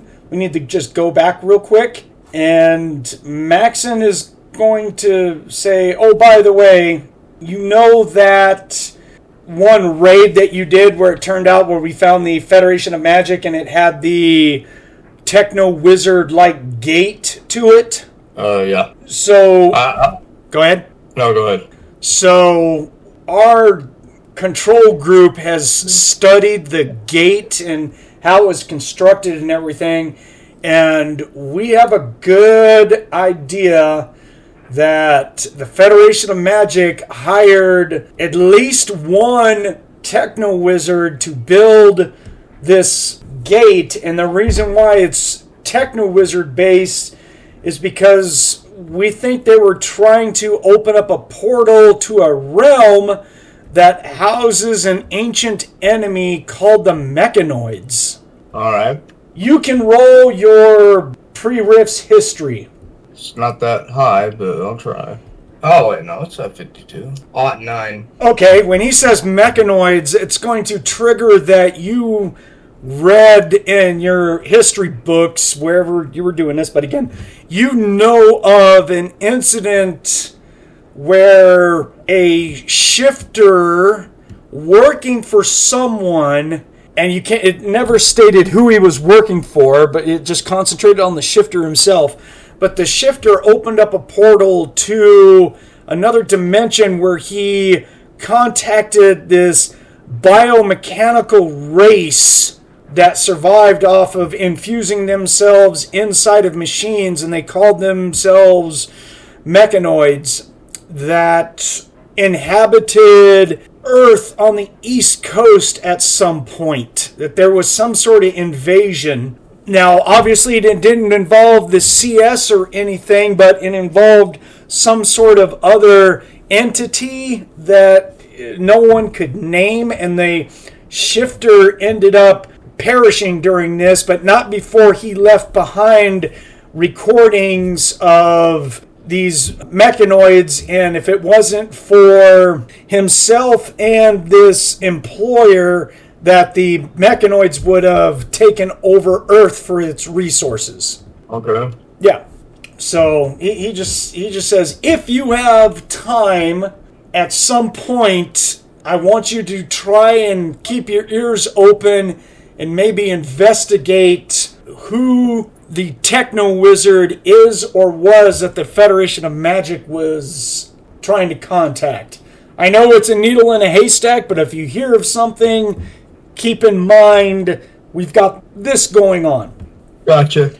Because the Federation of Magic trying to open up a portal to another realm in Little Chi-Town is disturbing to the CS and to our security, obviously. So that area right now is covered by a lot of anti-magic and psionic operatives that are just waiting for someone to come back and start it up all over again. You know what I mean? Gotcha. Okay. So be wary of that location. But if you need to go there to gather identification, just be prepared that you might run into operatives. Okay? Understood. All right. So there you go. That's what I needed to pass on to you. So we all hang out So I guess we're going to be good until the next morning so we can be all caught up, right? Are we all cool? Yeah, pretty much. All right, cool. Monty, you good? Hello? Monty, you there? I'm here. Was on mute. Talk to me. I'm just asking if you're good that we can proceed until the next morning, or do you have stuff that you need to cover? Yeah, I've covered everything that I can think of. All right. Brandon, you good? I'm good. Okay. And Thomas, you're good? You're going to stay the night here, or you going to hang out with us, or what? Yep. Okay. Oh, we're going to be graced by his presence. Nothing with a pillow of the night. Must strap a bomb underneath Dion's bed. I will Just joking. sense it before it Better than goes the on. toilet. Just two people when you do that. I don't think you can get close enough. All right. Armin's in the back. He's asleep. His boys have already left. He's finishing up the... Actually, he's finished. He's just doing some polishing and spit shining. He'll come on. I'm assuming that he's there for the party. Armin probably Hanz or whatnot. But anyways, NPCs. Yay. Drool in the corner. Shut up. But I assume that Armin's going to be there, just listen to everything that's going on, and he's going to get the full story and be like, I am glad I don't have to deal with that. I will stay in the city, nice and protected, running my potentially future business. So, yeah. Such You're a good, Armin. all You're it good. is. Thank you for watching the shop, bud. Not a problem. We got all the work done. So I suppose that what's his name, Commander Harkle or Hark or whatever his name is. Death Hark. Squad Alpha. Yeah. Is Yeah. that his name Hark? Hark. Yeah. Asshole. That's what I have written down. Cool. I had him. Captain CS Mech Officer Hark. Yep, got it. 40 years old. He is a CS Mechanical Tech Officer. Yes. Yeah, that's right. That's right. So he's the one who gave you this. Yeah. So I took the... Armin will tell you, I took the liberty when I got done, when we were completely done yesterday, that I already contacted him, said his stuff's ready to be picked up. He said he was going to come by tomorrow. I will flip Armin a cred chip for 25K for him and his boys. Just a bonus for Okay. helping out. All right. He's all like, I'll make the guys happy. Yeah. Right on. I'm good. What else you got? No one else came by the business, or well, if they did, I didn't hear them. I was in back. So. But. We'll turn down that Russian speed metal. He plays it kind of loud, especially when you guys were gone. He put it full Oh my God, yeah. He put it full blast on speakers. People probably driving by going like, "Oh my God, what the blazes!" Is that a new nightclub? Oh my God. Yeah, the windows were vibrating. Some goth kids banging on the door. Let us in! Let us in! Rave! Open up, we got some. Let's party. That probably happened at like 1 o'clock in the morning or something. He's over there welding. There's a bunch of kids partying, dancing, smoking, and somebody's like, "Get the fuck out of here!" Or he may not care. He's just like, "Yeah, whatever." It'll leave some of that brew behind. That's mine. Yeah. Right. Like 20, 30 kids all moshing out in the front patio. Where did all these Zoom beer cans come from? What the... Armin, how much did you drink? I had a rave. I'm sorry. It was unplanned. It just kind of showed up. They didn't even know what the words of the songs were. They just cared that there was music. Loud thumping music. Yeah. So, are you and Lou going to try and do some training tonight? What time is it currently? Whatever time you want it to be. It's after 6, because he said he showed up around 6, so it's really whatever time you want it to be. Can you split time? Teach a spell? Like 4 hours today, 4 hours tomorrow? I Or does wouldn't. it have to be 8 hours or whatever that many hours constant? I don't have a problem with that. If there's an issue with it in the book, I don't. But I'll tell you, I'm good. Okay. I don't have a problem with it. Cover that many hours, you're good. Yeah, I'm fine. Okay. We'll do. Does it say If he anything? Are we I doing don't that? think so. Sorry. I don't have the books Understanding. open. Canceling magic. Magic combat. Casting spells. Got that. There's a section about the pursuit of magic. Learning spells. Ta-da. Prices are steep. Yeah, got that. Oh, I was being nice about going up to level 10. Actually, it says 8th and above is... Magic is just that, very secret and hardly ever given out except for the extreme reward conditions. So, wow, I was being nice by saying 10th. But so, yeah, it's an hour per level of the spell for tutoring. Yes. Yeah, you guys could split it up. Say 4 hours and then 4 hours tomorrow morning when you guys wake up or stuff like that. Yeah. That's fine. We'll do that. Yeah, I mean, that's it. It doesn't have to be an 8th level spell. Is that the spell you're going after? You want that one? I specifically want that negate. Okay. I think that would benefit for both of us to have it. Cool. Thomas, you good with that? That Lou is going to spend 4 hours tonight and 4 hours tomorrow for it? Yep. All right, cool. There you go. There's your teacher. You can get that spell. So all right. So we'll go to the next morning. But what's going to happen is you train with Lou. I'll say somewhere about 11-ish or so is when you're probably going to say, okay, Lou, that's enough. I need to go to bed. My brain's racked. Need to go to sleep kind of thing. Sound good? Yeah. Okay. You are going to get woken up around 2:15 in the morning by Dion shaking you going, hey, Ratchet. Oh, Dion. Ratchet. Fuck, man. First time in my bed in 4 days. What do you want? I don't feel good. You don't feel good? Yeah, he's like, he's done shaking you and he sits back in the bed. And he's dressed in just like evening wear to go to bed kind of stuff. You can call it pajamas or whatnot, but no, actually, this is not his time to sleep. So he's in his fatigues and stuff like he's been doing work. So he's just all like, yeah, and he's like itching his head and kind of playing with the mom implants a little bit, and he's just all like, I got a headache and I don't feel good. Do you think that Lou cast a spell on me or did psionics to hurt me? Because I'm gonna go squash his head. No, I would have felt it. Are you sure? I'm pretty sure. I think he kind of like messed with my head a little bit, and and you can see a nervous little twitch that he makes every now and then too, where he's just kind of like squinting and going like, I mean, you do have superb hearing. Did you hear him muttering spells that you couldn't understand? Well, not if he used psionics. Psionics would do that. Well, yeah, he was like, I don't think he did anything to you, bud. because this just started up a little bit ago. My head kind of hurts and stuff.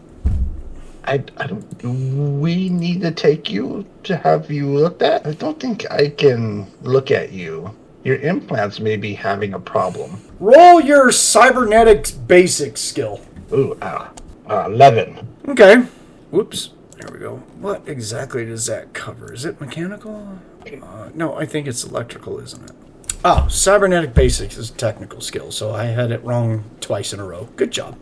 Okay, so you notice that some of the faint little ring lights on the mom implants, some of them are out of sync and they're flashing different colors. And you know through basic cybernetic training and stuff that usually those is like an indication of an error code or something. I think your implants, Dion, are having a dizzy fit. But you may have basic cybernetics and stuff, but you're not a medical doctor in cybernetics, and you definitely don't have the equipment to be able to link up with his cybernetics and do a diagnostic or anything like that. No, correct. So, yeah, he's all like, oh, well, I've never had a problem with them before. That fight might have jogged something loose. I think we might need to go see someone. He just sighs and he's like, you mean my uncle? Yeah, I'm afraid so. If these start getting worse, dude, you know that's going to affect us. We need to get you done. We need to get you fixed. Looked at. I know you don't like to. I know you want to, but for the sake of us all, we need to get you looked at. I am not capable of helping you in this situation, and you know that's going to drag me down too. All right. Well, we just need to, I guess, go out there. maybe one too many blows to the head and tackling people. But it's so Yeah, much fun. It is a lot of fun. We might need to get you a helmet or something. Little ramming helmet for my big old buddy. How far is your uncle? Harley has all the information. My sister gave it to her. Okay. But I know that he... Where is he? Where's his shop? He knows, and we talked about this too. So, Iron Forge. Yeah, he lives in the CS Burbs of Iron Forge. And where's my map? Oops, there it is. They're calling me into work. Oh, you got to take off? Yeah, they're calling me in. So Little Chi-Town is against the western side of Chi-Town proper, and Iron Forge is located over on the east side. What did I say for Little Chi-Town? It's the west side. So Iron Forge is kind of over on the upper east side of Chi-Town, so we have to drive through Prospectville and Josephon and then into Iron Forge. Because Iron Forge is right next to the main entrance highway. It's like the main east gates for Chi-Town. The famous east gates that are guarded really well. Yeah, me and Harley have been to Iron Forge. We bought schematics for the recharger, the first recharger there. Takes about an hour to get there because of all the places you got to drive through. So, yeah. Okay. So, that's where his uncle runs a body chop shop. It's lack of a better word. That's exactly what it is. He's a underground cyber doc. Yeah. It's his brother and sister that are part of Dion's mother is his sister. So his sister and his brother-in-law work for the CS. So, and he was the one who originally did the implantations to Dion, who went by a different name back then, which we know. Yeah. Everyone knew his name was Carl. Carl. But we don't call him that. We don't call him that. We want to eat the next day. Don't call him that. Yeah, his father's a military scientist, and his mother is a CS admissions clerk, and they both live in Chi-Town. So, and then he's got an older sister that we met, who's a military specialist, kind of like undercover operator with the cybernetics, where you can change up your whole face. Yeah. I met her during that mission. Yeah, which Jay was all like, "Ha!" Oh no. Oh, so that exists. Holy crap! I could go the rest I could have gone my entire life without knowing that. Yeah. I'm good not knowing this. That's disgusting. Thank you very much. So. No, like. Yeah. So, yeah, he was just all like, whatever. Probably would be better to get these looked at before we go on a mission, so that when I don't short circuit and explode and kill all my friends. That would be bad. Yeah, so expect a ship tomorrow. Although pulling Lou's head off doesn't sound like a bad idea. It doesn't. It really doesn't. It might make me feel better too, but... We're being owned by the CS. Anyways. So tomorrow, I need your A game for breakfast. I guess Rodriguez is going to come by. So coffee has to sound like it's came from Colombia. Yeah. And there's a picker out back who freshly gave you the beans, and you get that shit done. Yeah. I'll do the skill roll and take 20 on it. Yeah. Nice and slow, right? Right. Well, the coffee maker has to come out of you tomorrow, okay? I got to roll something good tomorrow. All right. Okay, so he'll... Yeah, he's... Okay, well then, Harley, you will get woken up by Dion fighting with you to get covers. It's one of those rare times that he actually tries to sleep. He only has to do it like once every 4 days, but he's getting in underneath the covers with you and stuff, and he mutters stuff of like, Ratchet says I need to go see my uncle because my head hurts and my implants are acting up. That's what she hears that and thinks like, oh, this is going to be fun. Let's see. Do we have the proper restraint inside the truck in case he tries to jump out because he suddenly changes his mind? Yes. All right. That's I need the number 19 wrench that'll at least knock him sense for about 5-6 minutes. Need that. You got a lot of SDC to go through. She lays beside him. You got a lot of SDC to go through. Sorry. Call shot to the head. Natural 20. It's a big wrench. Yeah. Need a blowgun with a tranquilizer for a Titan user. We're done. Yeah, maybe. That's probably the only thing that would work. Don't have Brandon roll the knockout because he'll kill himself with his ones. Yeah, he'll roll a 99 and shoot himself in the foot. His other foot. Oh, No, thank you. I got this, guys! Oh, damn. I'm going night-night now. You used to make fucky wucky. Yeah, wake up with that tranquilizer. Wake up in a week or so. What a guy. Wake up by the front door with a little sign on our neck says, "Do not disturb the doorstop." Okay, so that next morning, I guess we're at it. Let me get some. Where's my? I didn't even get down my dice. I've only rolled for bad guys today. So for Dion, we're going to be using the professional coffee maker. Yep, gives me a bonus of +10. Get some of the best coffee that we can. Ratchet, take off 100 credits. He's going to go off in the morning to this gourmet coffee place and buy some fancy-ass coffee. Buy a coffee plant, bring it home. He's going to be grinding these beans up himself and everything. So he's getting, and that's going to give him a bonus of +10. So he's going to have his cooking roll at a +20 for I'm just rolling the coffee. He's trying to do everything he can to stack as much as he can in his favor. So, right. Well, considering we have to get up early in order to get him out there, actually a good pot of coffee would help us too. So 80. So that gives me a base of 85 on the cooking. All right. Okay. Gods of the dice, listen to me. Don't do it, Brandon. My headset off. Walk away. Walk away. I'm doing that now. Go to the bathroom. I will walk away, go to the kitchen. To me and I am whenever I am allowed to return. Just give me 10 seconds away from the mic. So, go take a piss, okay? Okay, here we go. Oh, nice. 17. Oh, I can deal with that. All right. Whew. All right, we got to have Brandon walk away more often when I need clutch rolls. All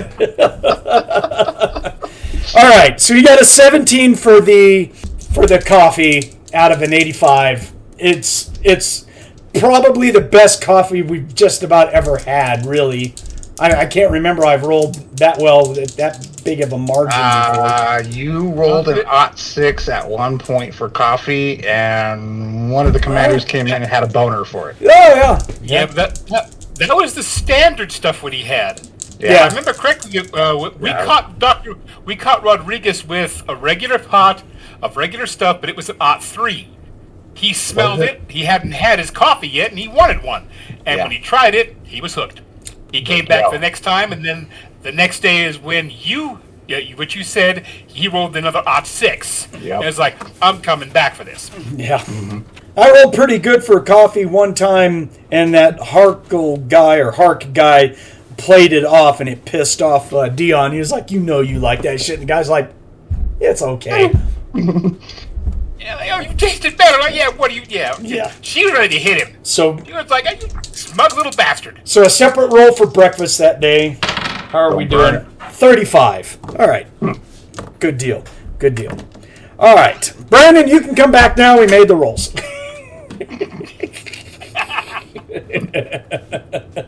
What a guy. Mm-hmm. So we got good food. We got really excellent coffee. And, of course, the equivalent of 7 in the morning, a Mark V APC is going to pull up in front of the business. Just say single APC. That's all he needs. He's in the burbs. So. Oh, and Lou is not here, but that's okay. So Commander Rodriguez is going to get out. He's not wearing his armor. He's wearing a command uniform this morning. Doesn't look like he's got field ops or anything that requires him wearing his armor.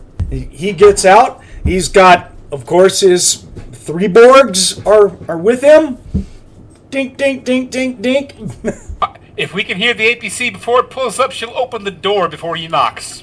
Yeah, probably does. Or Jay. Between day...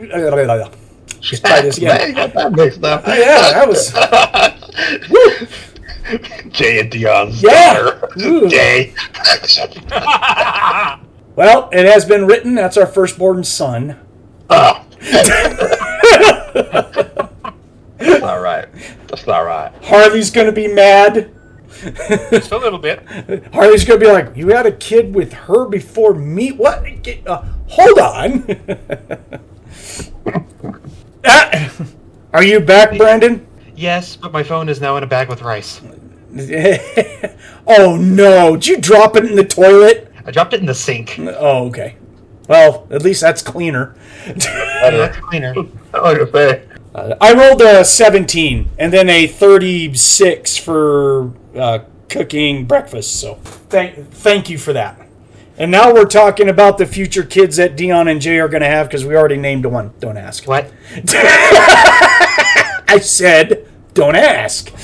So yeah. So Jay and Dion both will be able to sense the very specific Mark V APC that's pulling up. We'll both kind of look at each other and go, here he comes. This is the person we have to thank. Yeah. For more than just getting our stuff back. Actually, this morning, it's kind of weird. Harley and Jay, you will actually wake up before Dion does. He seems like he's kind of out. That is mildly disturbing. Yeah. That puts an exclamation point on the. We need to get him to his uncle. So if you Breakfast. shake him, he'll finally wake up and he'll be like, "Oh crap! I overslept. I gotta fix breakfast," and then he'll run off and go do the coffee and breakfast. Yeah, to her mind, that just puts the exclamation point. This is called, once everything's said and done, we're strapping his butt to the passenger seat and I'm driving that way. Okay. So Soon. Harley and Jay, both of you guys roll me a perception. 19 for Jay. Okay. Not bad. And what was her bonus? That was a 17. Okay. Both of you are going to notice that while Dion is doing his work for coffee, breakfast, and stuff like that, he routinely twitches his head like something's bugging him and fidgets and messes with his implants. It's not something you normally see him do. She just makes a mental note to herself. That's another exclamation point that we got to get him taken care of. This could become critical. Yep.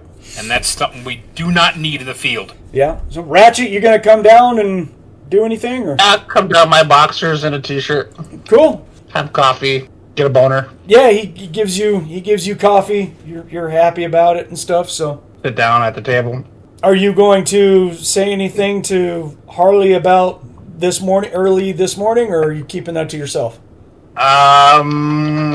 Once I get coffee in me, when Dion starts to serve breakfast, I will say, so we got a few things we got to get done today. I do want to get back with Tin Man, but we have to go out of town for a little bit. I did want to learn this spell from Lou, so that's going to take some time, and then we're going to take Dion out to Ironforge. And before you ask me why, I'm pretty sure you guys can see. How about you go with Lou and get trained while we drag him down to Ironforge? If both of you guys want to take him, that'd be fine. I really want to get this spell. I think it would benefit the team. 2 birds, 1 stone. Yeah. Jay's pretty strong. Take her just in case he freaks out. Yeah, she's like the only one who could possibly hang on to him, maybe. That was the intent. Not to mention, I have some things that might be able to help him calm down. You got wacky weed? Oh, we never knew this about Jay. She does have psionics, Onions! Harley, you're in charge of taking him to go see his uncle. He needs to have his mom implants looked at. I have a feeling it's the interlink links in his brain. They're not connecting right. I can't work on him. I can't do anything about that. He needs to go see his uncle. Take him down, basically stick a head under the machine, get his brain Simonized, change the oil, tighten a few nuts. All of a sudden, Dion's an Impala. Great. I like Impalas, thank you very much. Especially when they're jet black. Okay. Dion heard all that, and he's just kind of wincing to himself, going, whatever. Harley has to resist making a couple of sexual cracks right about enhancements, but she's going to just chew her food and not say it. She'll save that for later. Okay. She could be like, I'm not going to make it that bad. I don't know. So later that morning, the vehicle thing will happen. The Mark V will pull up. Rodriguez gets out in his suit, has his Borgs with him. Harley, you open up the door. Rodriguez is right there smiling, and he's got 2 thermoses tucked underneath his left hand. With his right hand, he'll gesture to you with to shake your hand, and he just says, "Harley, it is good to see you. I'm glad to see that you guys made it out of that ordeal." It was trying. It's good to see you again, sir, and don't worry, we have the 3-gallon coffee pot. Oh, you noticed these, did you? Okay, wait here. Give these to Dion, please. We had a little bird tell us something somewhere about lit in the window. He'll hand you the 2 thermoses. You take them, and then with his left hand, he's just kind of reaching out like, now there needs to be something here in this hand, just right here. Yeah, I know that the whole. Let's see, saucer, the good china with the regular cup. He takes it with 2 sugars and 2 creams, and it's the cup that's slightly bigger than average. There you go. He's a career military officer. They're not used to having cream. He's just a little bit of sugar, and that's it kind of guy. He's the tough guy that takes it black. Yes. Oh yeah. Oh man, that's the rough stuff. Yeah. And my experience, most military personnel are that way because you don't get the luxury of having creamer out in the field. So kind of got to take what you get. I call it black velvet for a reason. Yeah. So. Yeah, it's true. Basically, I've got an ex-Navy man living here that says the creamer is an acquired taste after the field. Yeah. Which does make sense. Yep. So, alrighty. Yeah, his hand gets filled with a cup of Joe from Dion, who comes running up and gives it to him. And Dion looks at him, and he looks like he wants to say something, but Dion doesn't. He just kind of stares at Rodriguez, and Rodriguez is all like, "Dion, how are you doing today, sir?" And he's like, "I'm fine. I got to get my oil changed." And then he turns around and walks off. He's not too happy right now. Too many. He should mention getting his valves ground. Hey. So Rodriguez steps in, just looks at everyone, greets the group, says, "How's my favorite contractor doing today?" Well, Harley can at least pipe up saying that all the crates of the spent energy clips and those are charged and set. Tag marked as done. Well, he already picked up his. Armin said that he had contacted Rodriguez earlier before. Yeah. He says, okay. I got Sorry, mine. I missed that. And he says, and then he sits down and regards Ratchet, nods at him while sipping the coffee, and when he takes a sip of the coffee, you see him take a double take, and he takes another sip, and he just goes, you actually see him mouth the words, "God damn." So ta-da. So yeah, and he's all like, "Ratchet, I'm glad to see that your group is faring well." And he looks over at Jay and kind of nods at her, as in, I know, kind of thing. Sure. Yeah. He's gonna nod back. I was crazy. Absolute nuts. Absolutely. I'm sure word's already gotten back to you that it was my platoon that has brought Lou back to the fold. Yeah, that came around. Good deal. Oh, we didn't watch the news last night. I thought we had it on recording. I forgot to do the news. That's okay. Yeah, I'll bring it up. We were doing the spells. Yeah.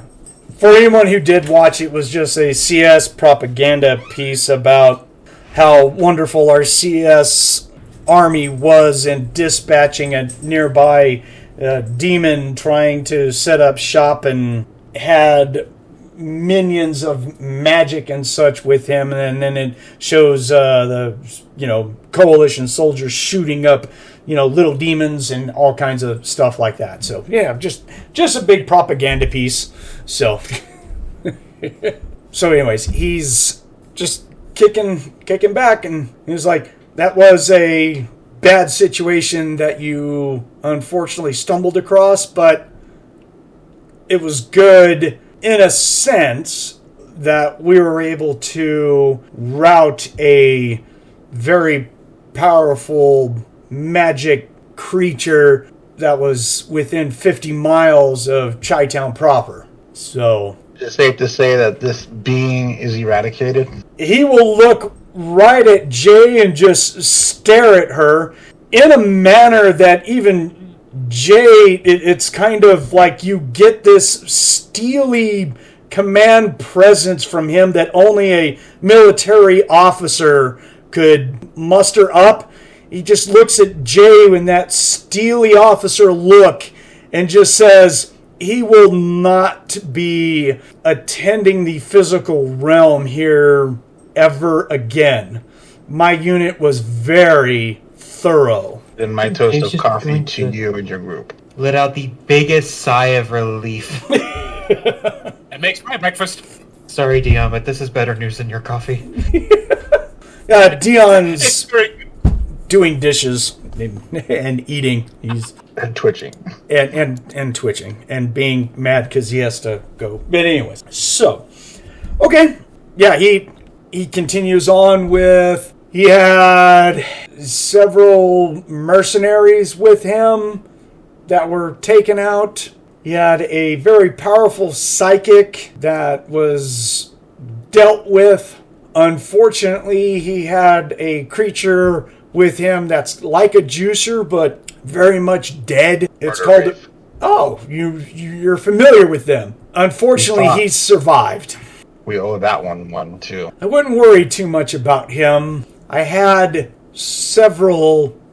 a full pack of 6 very well-trained trackers that were following him, and the information that I got just a few hours ago was that he was making a beeline for Federation of Magic territory. So more than likely he's going to run back to his little magical masters and inform them. Hopefully he'll let the Federation of Magic know they shouldn't mess with us so close to our hometown. Still, would have been better to have eradicated him as well. I wholeheartedly agree, but my unit is decked out to affect demons and devils and such. We weren't quite 100% ready to deal with a vampire undead sort of hybrid. By the time I had troops being able to arm themselves and change up to the weapons that's necessary to take someone out like that, he was already far on the run and realized what was going to happen to him if he stayed. Oh well. And we do know how to fight them. We've got extensive files from the Juicer Uprising. I had a stint in that too. My unit was involved in that at a time. Well, But at least you guys made it out. I was informed Yeah. by another commander that you made an awful decision. I can tell you, son, no one ever wants to make those type of decisions, but you got to do what you can to make sure that the people who are alive get back home right then and there. was the unfortunate necessary sacrifice, and I'm not a military man. So Well- yeah, it weighs heavily, but it was necessary. In the end, we took care of it. Well, again, I thank you. If your boys need any repairs, I'm more than welcome to do it. Funny you should say that. Yeah, I'm pretty sure that's why you're here. I have a couple of crates that are gonna be needing some weapons. Looked at a bunch of recharging, and I have a Samus that is acting up. Sure, sure. So I will. We've got the crates. My boys are unloading it now. You've got 2 crates. 1 crate of nothing but recharges. Another crate of weapons and armor that needs to be fixed. And we'll drop off the Samus here in a little bit. He's just gonna stay. I'm gonna go open the roll-up door so they can bring it Yeah. in. So Step clank, step clank, step clank. yeah. So someone take notes that that's what he's dropping off, so we have records of it.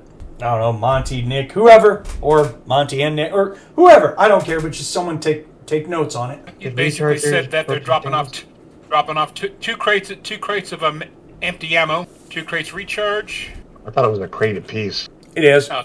Two crates recharge, 2 crates of weapon repair, and then a Samus with a problem. Yeah, it's 1 of each. Yeah, that's what I thought. You said 1. It is. Okay. Yeah. Yeah. But Like I started writing 4, and I'm like, wait. I mean, does it really matter? No, not really. No. Well, I was like, whatever. Not to really in charge. Yeah, so you got a crate of nothing but clip recharging and another crate of body armor and weapons that need to be worked on and repaired, and probably some equipment that's in there, miscellaneous equipment, things like that. So, and then a Samus. Is it okay if Armand is in here for breakfast? I mean, he should be. He better be. Okay, yeah, he's in here. Coffee and eating at the table with us. Yeah. He's pretty much. He hears Samus, and he's just all like, "Oh yeah, I got you, boss." I know he's not my employee, but he is part of this shop. So no, he hears Samus, and he's just all like, "Oh yeah, 1 Samus, gotcha." He's like, "Woohoo!" He's like, "I got Job this." just keeps getting better. Yeah. So you guys are gonna drop off power armor to me? Oh, hello. yeah, we'll take care of this right away. We still have a job to do, so we probably will be leaving either this afternoon or tomorrow morning. So Whatever, unless Hark will blast my schedule again, but this coffee was good until you mentioned that name. Just saying. So yeah, just you got this work, so good enough. Sure. So all right, well, I was open to talk to Lou, but I guess he's already taken off for the day, so I'll just talk to him another time. I'll let you know. Well, I mean, let me know when you get back in town, and we'll work out. I'm sure we'll work out more stuff. I have more to drop off. I will do so. Word around the military command is going around about your service and what you do, and there's search and destroy squad. There's a captain who's in charge of an S&D squad who might come by and be looking for. He deals mostly with like mechanized. He's a mechanized unit, so he might drop off some vehicles, robot vehicles and stuff. And Armand's all like, yeah, that's fine. Yeah, so he's all like, bring it. I'm good. He'll just bring it. So it's all right. So he'll say his goodbyes and say thank you very much, Ratchet. Appreciate it. I'm out of here. Don't forget your thermoses. Oh yeah, no, he's got his thermoses. He's good. Got them in a bandolier. Mm-hmm. Yeah. That's for in the field. These are my grenades. These are thermoses. Now you can mess with my grenades. If you mess with the thermoses, all 3 of my boards pound your head in. So. Oh, he would have hated that in the field with the beast. All of a sudden, his thermoses are flipped upside down and the lid's unscrewed. Yeah. Somehow he goes into a crazy hero type. Right. But yeah, we'll watch him leave and finish out breakfast. Good deal. So what? After that, I guess you're going to get ready to go train with Lou, and then Jay, Dion, and Harley. We're gonna jump in Dion's truck and take a drive to Ironforge. How's the metal? Well, all right. Let's get that over with then. So, driving out to Ironforge. All right. Did Tin Man give us any type of communication? He gave us his link, right? So we could talk to him. During breakfast, I will send him a message saying, hey, we need to take care of some things today. It's very possible we could start out either this afternoon or tomorrow morning. Yeah, he will take care of. He will come back and say, I understood. I believe it would be better for travel if we don't do it in the middle of the night to the location. So tomorrow morning is fine. Just let me know where or what time you want to pick me up on your way, and I will meet you there. Will do. And then I'll go find Lou. Okay, so and then you're gonna go off with Lou. Gotta play Dion here.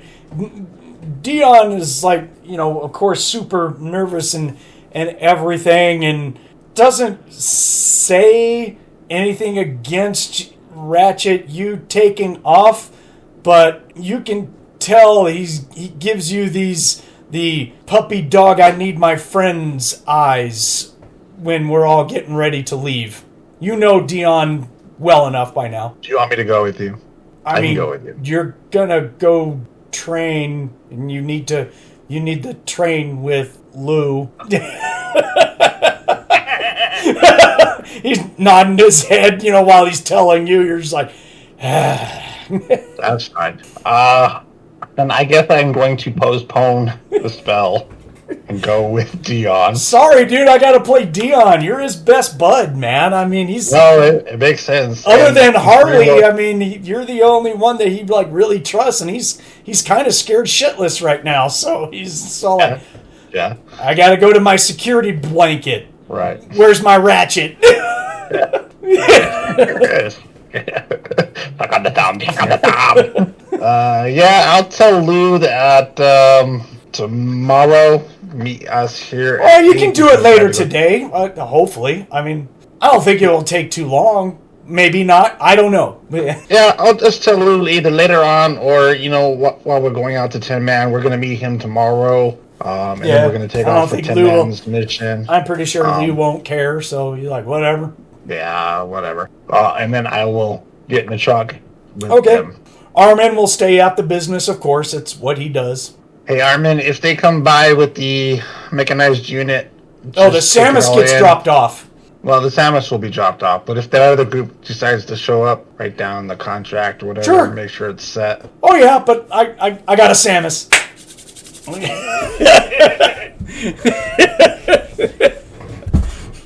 Yes, you do. Greasing up his tools, getting on his napkin, going, oh yeah, time to drool. Oh yeah. And he doesn't have the two other workers with him. They were only for that one big job from Harkle, right? So they're just all like, need it, let us know if you need us. And he's all like, thanks, man, and that's it. So he's just. I gave him the money, so he can do with it as he wishes. Yeah, probably buying tools, food, alcohol. And more alcohol. Thrash metal, Russian, digital downloads. Yeah. I like this band. It was just released. Gotta listen to these guys. Sure. Yeah. Does that even qualify as music? Or it hurts my ears. You can only imagine what it does to Jay and Dion. Yeah. Right. At some point, one of those songs is like, whoa. Oh, yeah. No. So we'll jump in the truck, head out to Iron Forge. We get to Iron Forge. We will get to a section where there is a 2-story brick building with a big garage door. Has pretty good security all around it, cameras and stuff like that. And we pull up to and it's going to be gated. Have a pretty high, and it's actually going to be like an MDC gate. The building itself is not MDC, but the gate is MDC metal type gate. We go up. I'm assuming that we're all letting Dion drive, right? We took his truck, right? Okay. We are? Yeah. I mean, if he drives, he may decide to make a sudden stop or a shortcut or something. No. We want to get him there. Well, that's I'm gonna roll a d20, and the higher he rolls, the more he'll want to try and avoid it. Oh God! What a time for a natural 20. He is going to try 3 to 4 times to pull off to get stuff to either eat, drink, both, shop somewhere. Did I or didn't I call it? No, we're not doing it. By the third time, when we get out to get drink, I will whisper into Dion's ear, "You get out of this truck one more time, I'm gonna carpet adhesion your ass to your seat and the driver's wheel." But those fries that I got were really salty.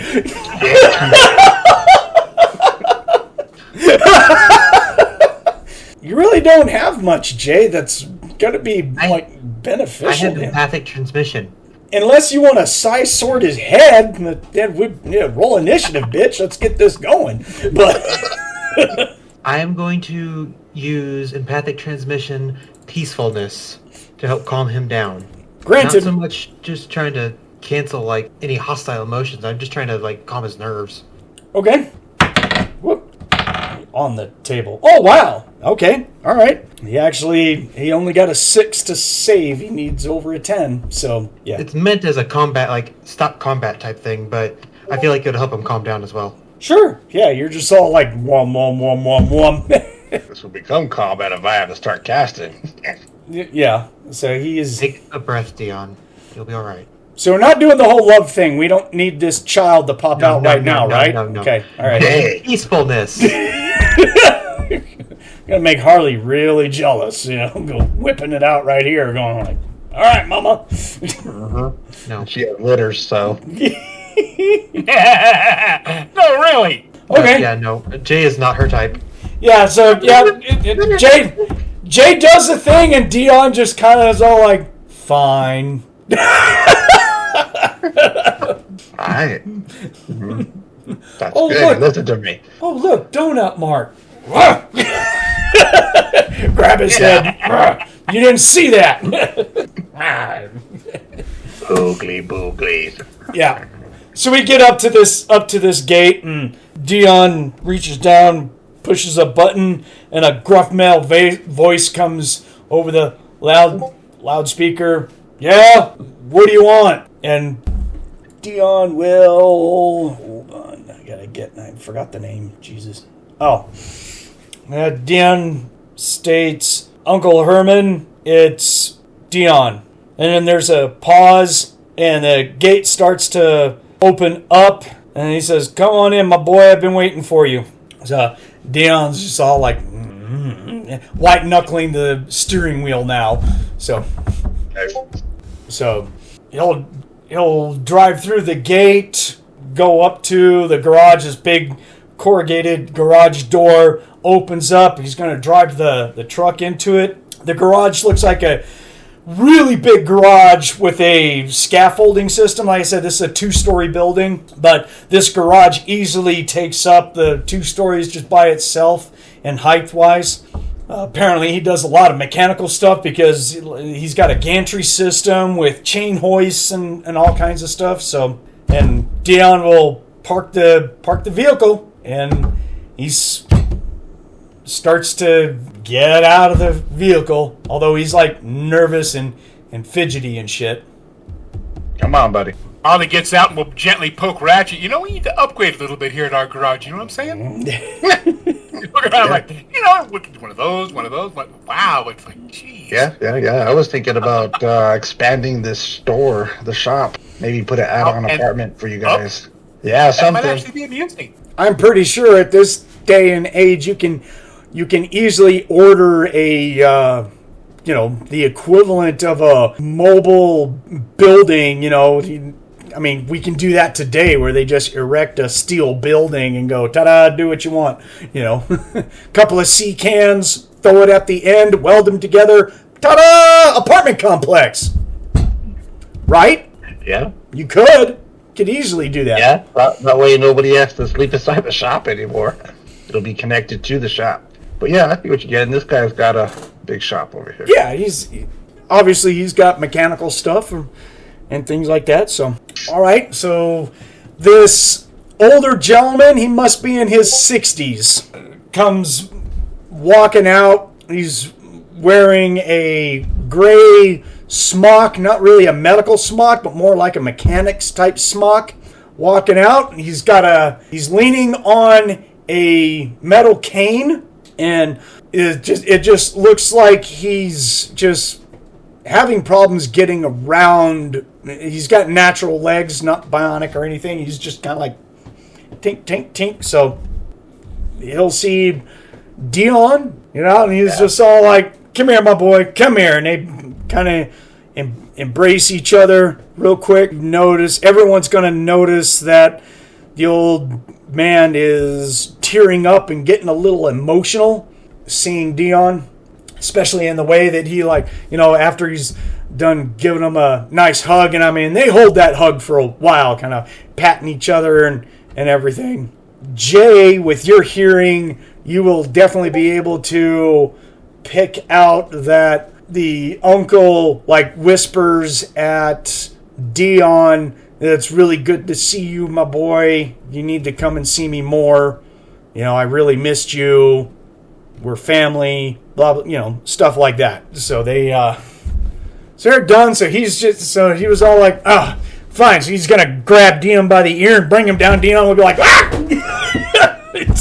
he's just kind of looking at him, and he's got this headset goggle thingy that he's going to flip down some macro lenses and kind of look at him, and he's just all like, "Boy, you got these things all out of sync. They really, really need a operational upgrade. I got new software for you. Dink, dink, dink, dink. We'll get you fixed up."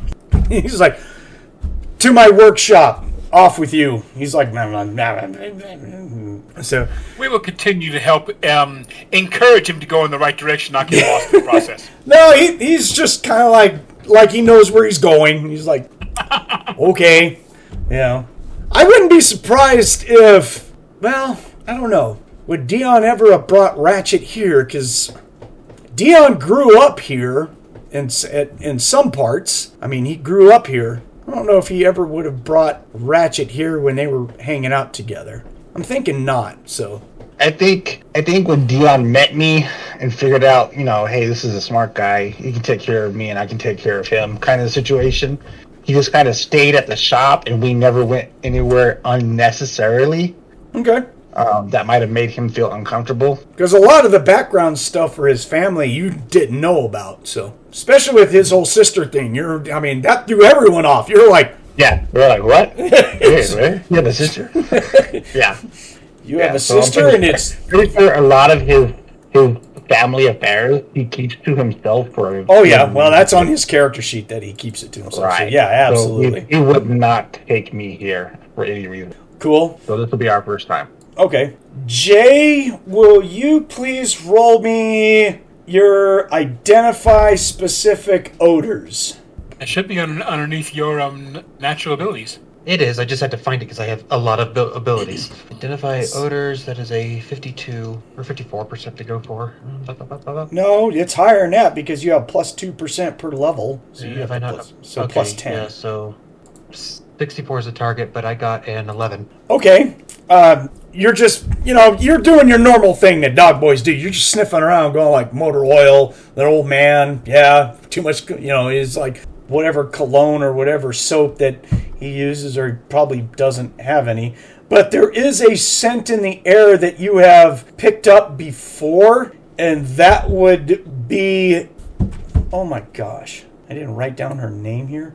But anyways... Oh, I gotta go look up her name. Son of a bitch. What was Dion's sister's name? Yvonne? Something like that? Yes. Was that it? Did I guess right? Yvonne. Okay.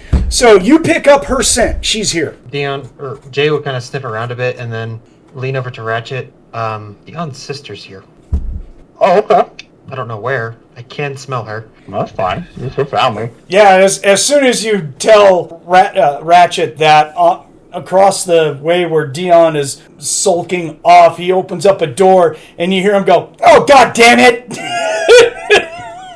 Well, yeah. I think you found her. No shit. There it is. So the old man is just there, and he's gonna go up to you, Ratchet, and go to shake your hand, and actually he'll shake your hand, but then he'll just quickly bring you in for a bro hug. Hi, my name is. Yeah, you're just like, hey, sir, He's like, I know who you are. You're Ratchet. Or do you want to be called Ratchet, or do you want to be called Raymond or Reese, or what do you go by? Ratchet's fine. Ramos is my name, but Ratchet's how Dion knows. Okay, Ratchet's good. You're. Any family of Dion is family of mine, and you're your family. So my house is your house. Appreciate it. I'm glad that you are taking care of my boy. Well, he takes care of me, so Well, he needs someone to take care of him. beneficial to both of us. Dion he's a lad that's been through a lot. I don't know much, but all I do know is that his implants started blinking and he's been twitching, so... It's time for a software upgrade. There was one that was released, patch 2.12, not too long ago. I have a copy, so it's just basically operational. It needs to be done every now and then with any sort of system stuff. I run not quite an undercover place. The CS knows about me, but because I kind of subcontract out every now and then directly to the military, I'm allowed to exist. So, like you, I'm a trusted business, but I'm also a full CS citizen. I can go into Chi-Town. At one point, so could Dion, but I'm sure he doesn't have those credentials anymore, or has even told you about them. You know, that man's past is out there. They don't tell us nothing, and we don't ask. I unfortunately had to save his life. I was the one who gave him his implants to begin with. He would be dead right now if it wasn't for those implants. So sometimes Mom does take care of you. I felt it was necessary. And I wasn't going to turn him into a Borg. And, well, first off, I don't have the facilities for that. I can service, I just can't build from scratch. And I was not going to go chemical enhancement. That's not my forte at all. So I did what I have. I can do mom technology. I know it very well. As his friend, you did a very good job. Thank you. I'm trying. And then he turns over to Harley and says, and you must be Harley, the new love of his life. Come here. You feel like you're my sister-in-law. My niece-in-law, I guess I should say. She's going to give him a big hug, gives a squeeze, and after the squeeze, she's like, wait a minute, new love? You mean he had 1-1? No. Well, yes, but I wouldn't get him to talk about it. It was the equivalent of a high school crush. That I'll let slide. It's nice to know that I basically got him. I was his first major. At least so I like to think that way. Yeah. He got sick during that time and came out to live with me, and then a couple of years later is when I made the decision to install his mom enhancements to save his life. So Can't complain about that. As a colleague, he has been extraordinary in the battlefield, and as a cook, he is marvelous in the kitchen. In the other areas, I'll let you simply guess on that one. I don't steal videos just yet. Sorry. It is good to meet those who have entrusted him and keeps him somewhat on the straight and narrow passage. See what we can do. And then he'll regard Jay and just be like, you're new. I know nothing about you. No, I'm Jay. I kind of came into this group because of Ratchet. I see. And a cyber knight. Interesting. Indeed. And he looks and he just looks up and down you, and he stops when he goes down. He goes, that's new. Like very new. You're still healing. When you get met with the living incarnation of a blender, sometimes you have to get repaired. Understood. That's good work. Was that done at that looks like hospital work. Yeah, we had to. She I woke was up and badly it was injured in a major battle. That would do it. You're a cyber knight. It's your job to get beat up. You put yourself in harm's way all the time. I was doing my best to keep the problem off of these guys. Oh, that's cool. Well, it looks like they did a very good job. Very tight. Neural pathways are set rather well. Your communication is in the nanoseconds, I can already tell. That's good work. You paid well and got good quality equipment. She complains it tinks when she walks. We're thinking about getting her a little set of padded doggy. They make silent pads. I may be able to rustle some up. That would be helpful. Let me see what I have around. But why don't you guys come in the back? We kind of have like a little family reunion going on, dude. Have all of you met Yvonne, his sister? You know he has a sister, right? Yes. Yeah, yes. she scared us. We came upon her on a mission. Oh, okay. All right. So you guys know that she works for the Coalition States directly, right? Uh-huh. Yeah, we're aware. Okay. Just didn't want any surprises, complaints, or anything. I'm Coalition friendly here, so don't be surprised if you see those type of people around here. Welcome to my world. So yeah, he'll take you guys off into another room that is basically like a kitchen. You guys are kind of surprised that you know the kitchen has got Dion sitting down. He's got Yvonne sitting down next to him. There are 3 other people, 2 males and a female, all dressed in, overalls and stuff like that, mechanics kind of clothes that obviously none of you recognize and everything. So, and he will explain, these people work for me. They do mechanical duty as I see fit, vehicles and general mechanical stuff while I'm off doing cybernetic repair and things like that. I have a surgical clean room here and all the latest gizmos. I'm well set up and well divisive in my technology, especially for moms. You would say that mom technology and me kind of have an understanding with each other. I was originally trained out in the new German Republic back in the day. So It's a long way to come. A good chunk of the world. I didn't feel like dealing with gargoyles anymore. Oh, we know those. Unfortunately. Yep. Large, very strong. They pick up trees and boulders and throw them at you. Wish she picked up a tree and threw it at me.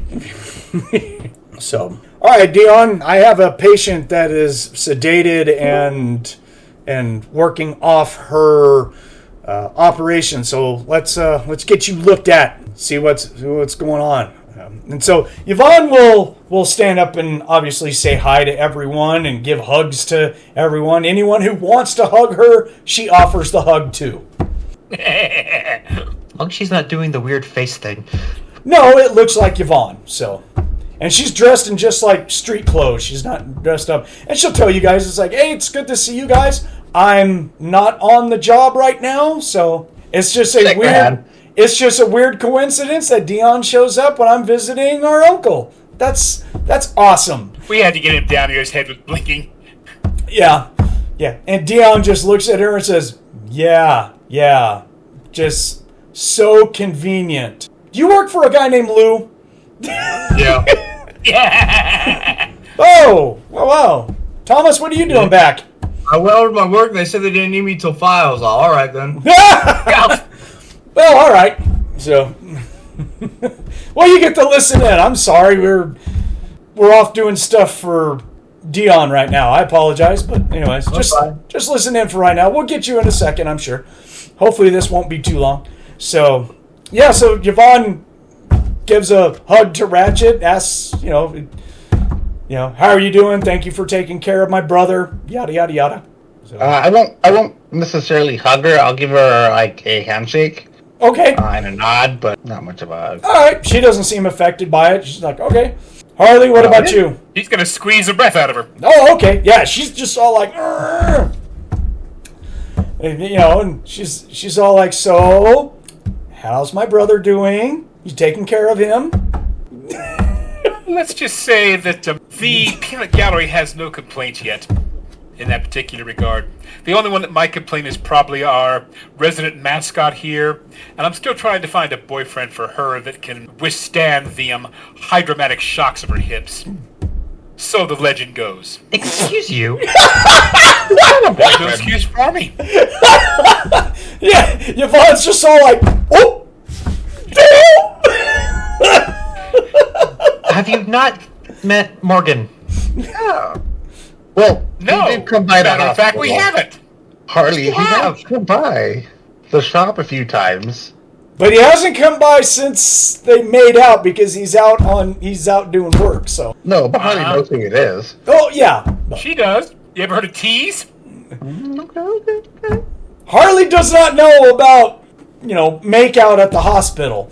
Speaking of which, No. hey, Oh yeah, by the Morgan way, did come by the hospital, and they were all little tongue swapping. giving And each you other. see, you never tell me these things. So what am I supposed to assume?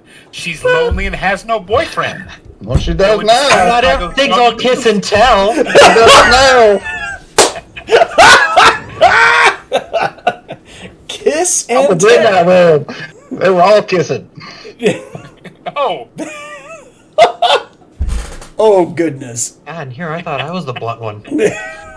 Little dog on dog action going on. Oh wait, you haven't met Harley? She's nothing but blunt. What do you mean? She doesn't hide anything. This is true. no. In context, that's in character, of course. Her idea is like, I'll tell you what, you want a really nice birthday present for him? I'll get you a collar and a leash. High end. Ouch. Whew, damn. Those are fighting words. And for you, hun, spikes.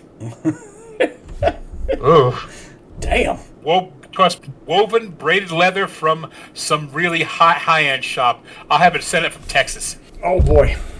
Okay, so Uncle is just all like, come on, Dion. Dion's all like, what are you guys doing, man? That's just all like, does anyone invite themselves or go with Dion and his uncle?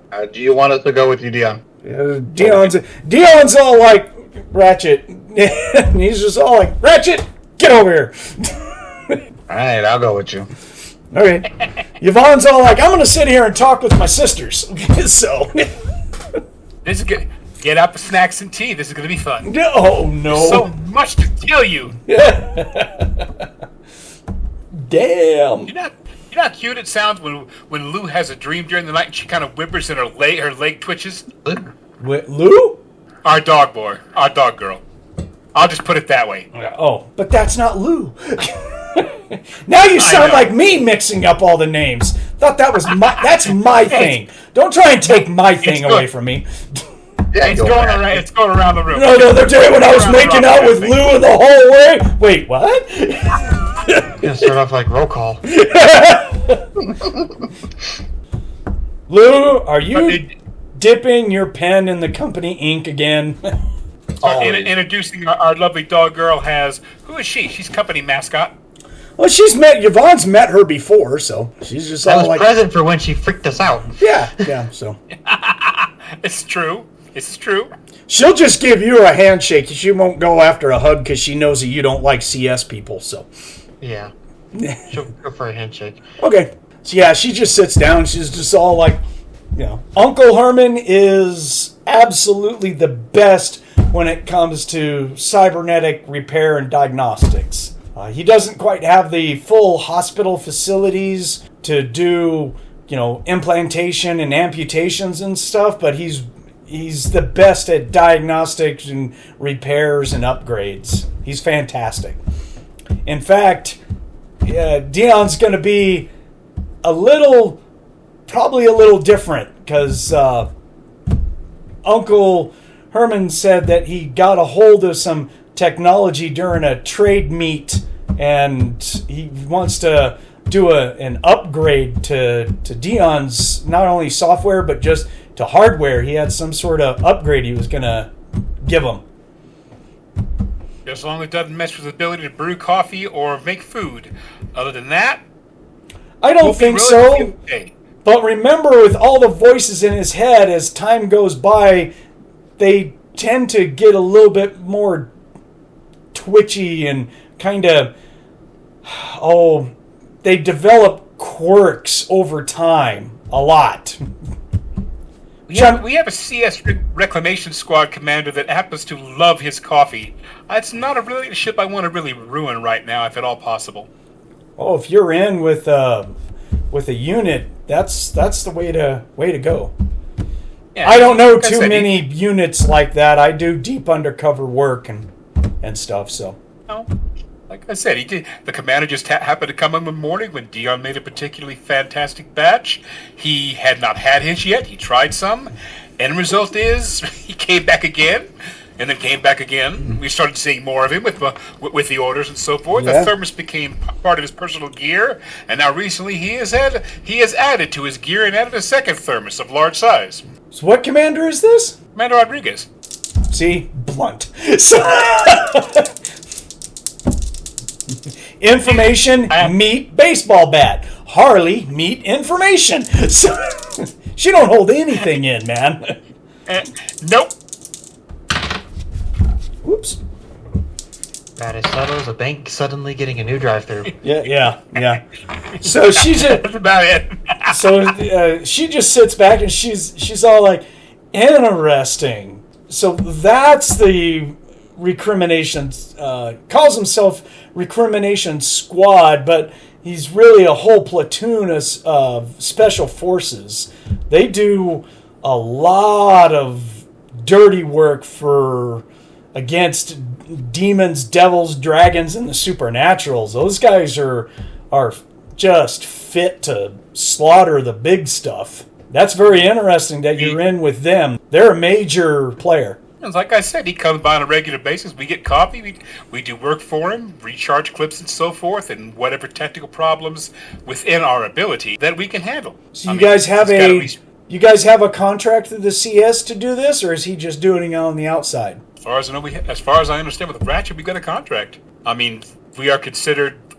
What's that term they used? We're CS friendly. I'll say it. Put it that way. The best way I can think about it. We pay good money. We try to do the best work we can. He just on the side. He just simply happens to have a love of Ratchet's coffee at the very least. Gotcha. Funny thing. On one of our missions a few months ago, we were actually sent out to the field to help with an area. He came along. Up to this point, I have never seen Borg sweat until he told him that if that coffee machine was damaged from point A to point B, the Borg was going to become a toaster. It was 2 weeks ago, just so you know. Yeah. She knows. It sounds better. 2 weeks ago. Yeah. It sounds It better. wasn't that long ago. I didn't look at my date, like January 7th. Nope, that was around Christmas. Yeah, He's right.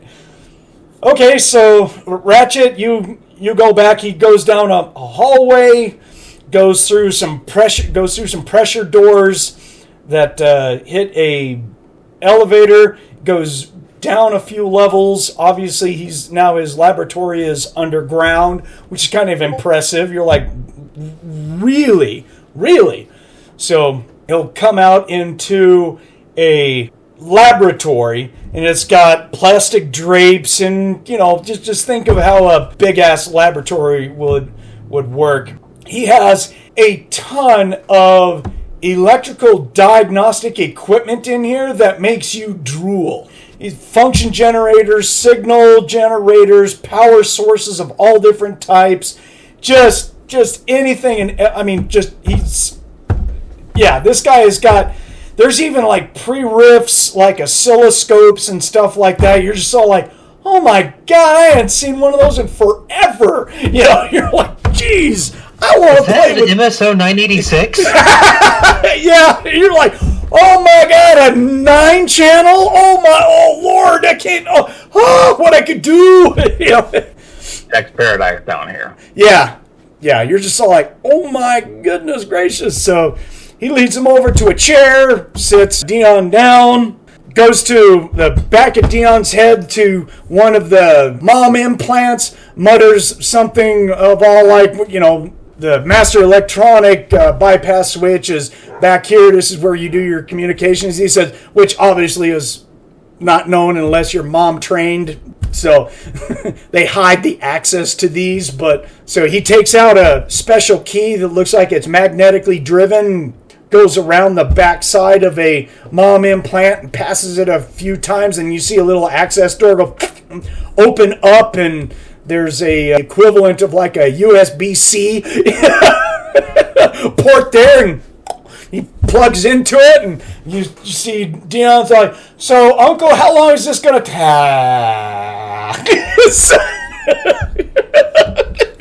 And you're like, well, that was new. So... Oh, yes. Hold on.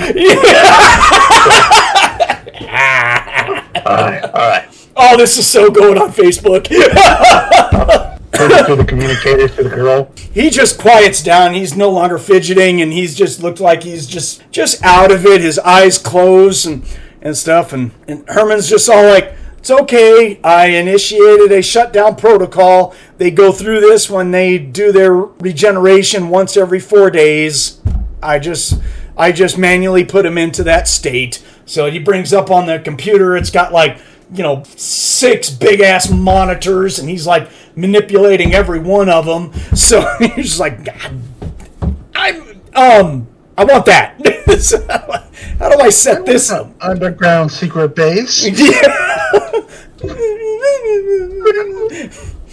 So he's going in and choosing files and saying, yeah, that's corrupt and this is no good. We got to swap out for this one. Okay, that's loading and doing good.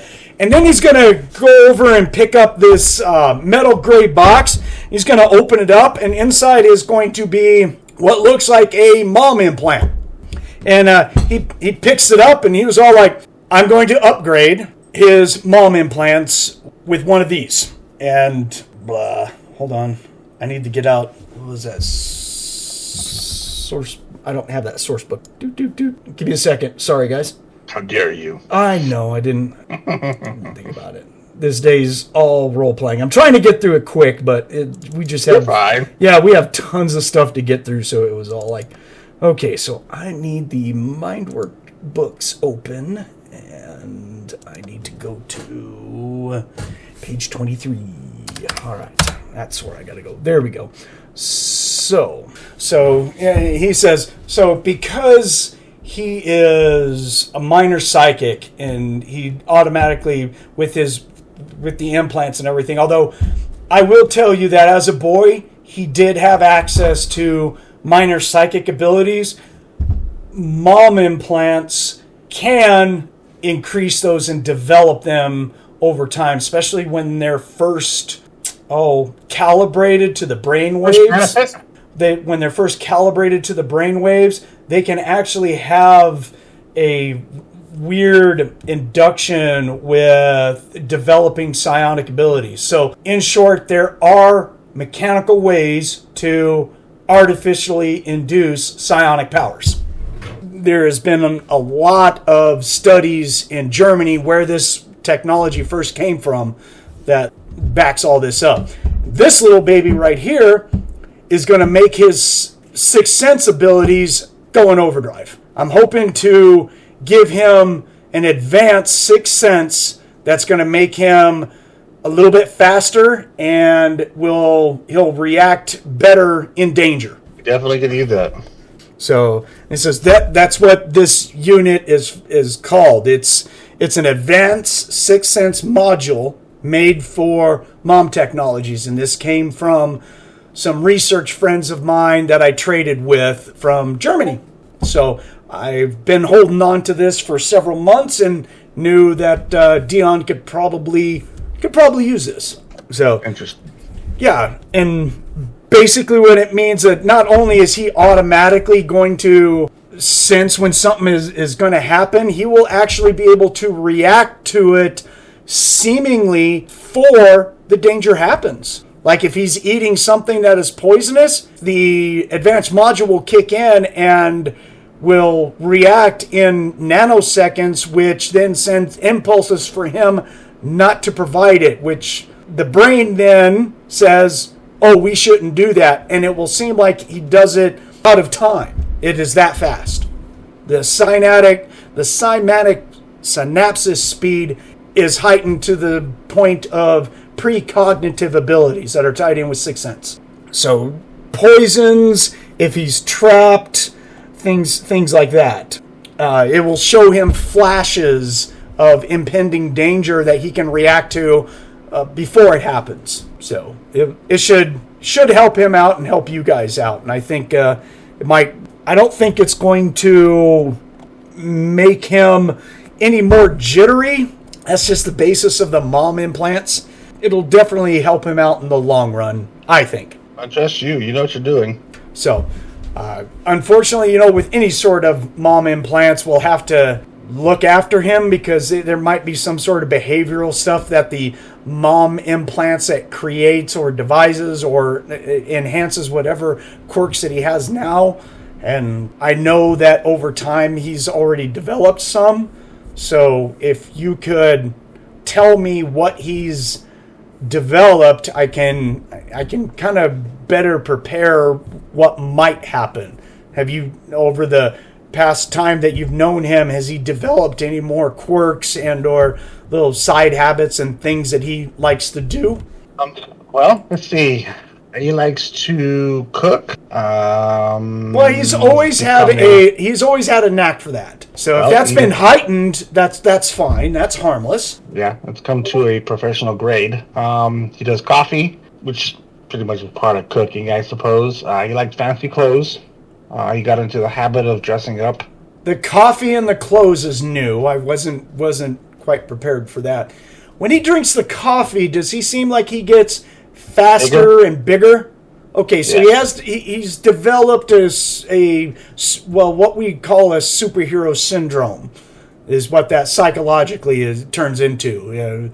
If he drinks coffee or does something before he goes for an engagement or has danger or whatnot, and then he gets faster, that's, again, the precognitive abilities and the behavioral implant chips that are part of the mom technology which cause him to do that. He doesn't necessarily have to have it, but it is part of the behavioral implants for how mom technology works. It's not perfect, but it does work. And at least he's still alive. That's what matters. Yeah.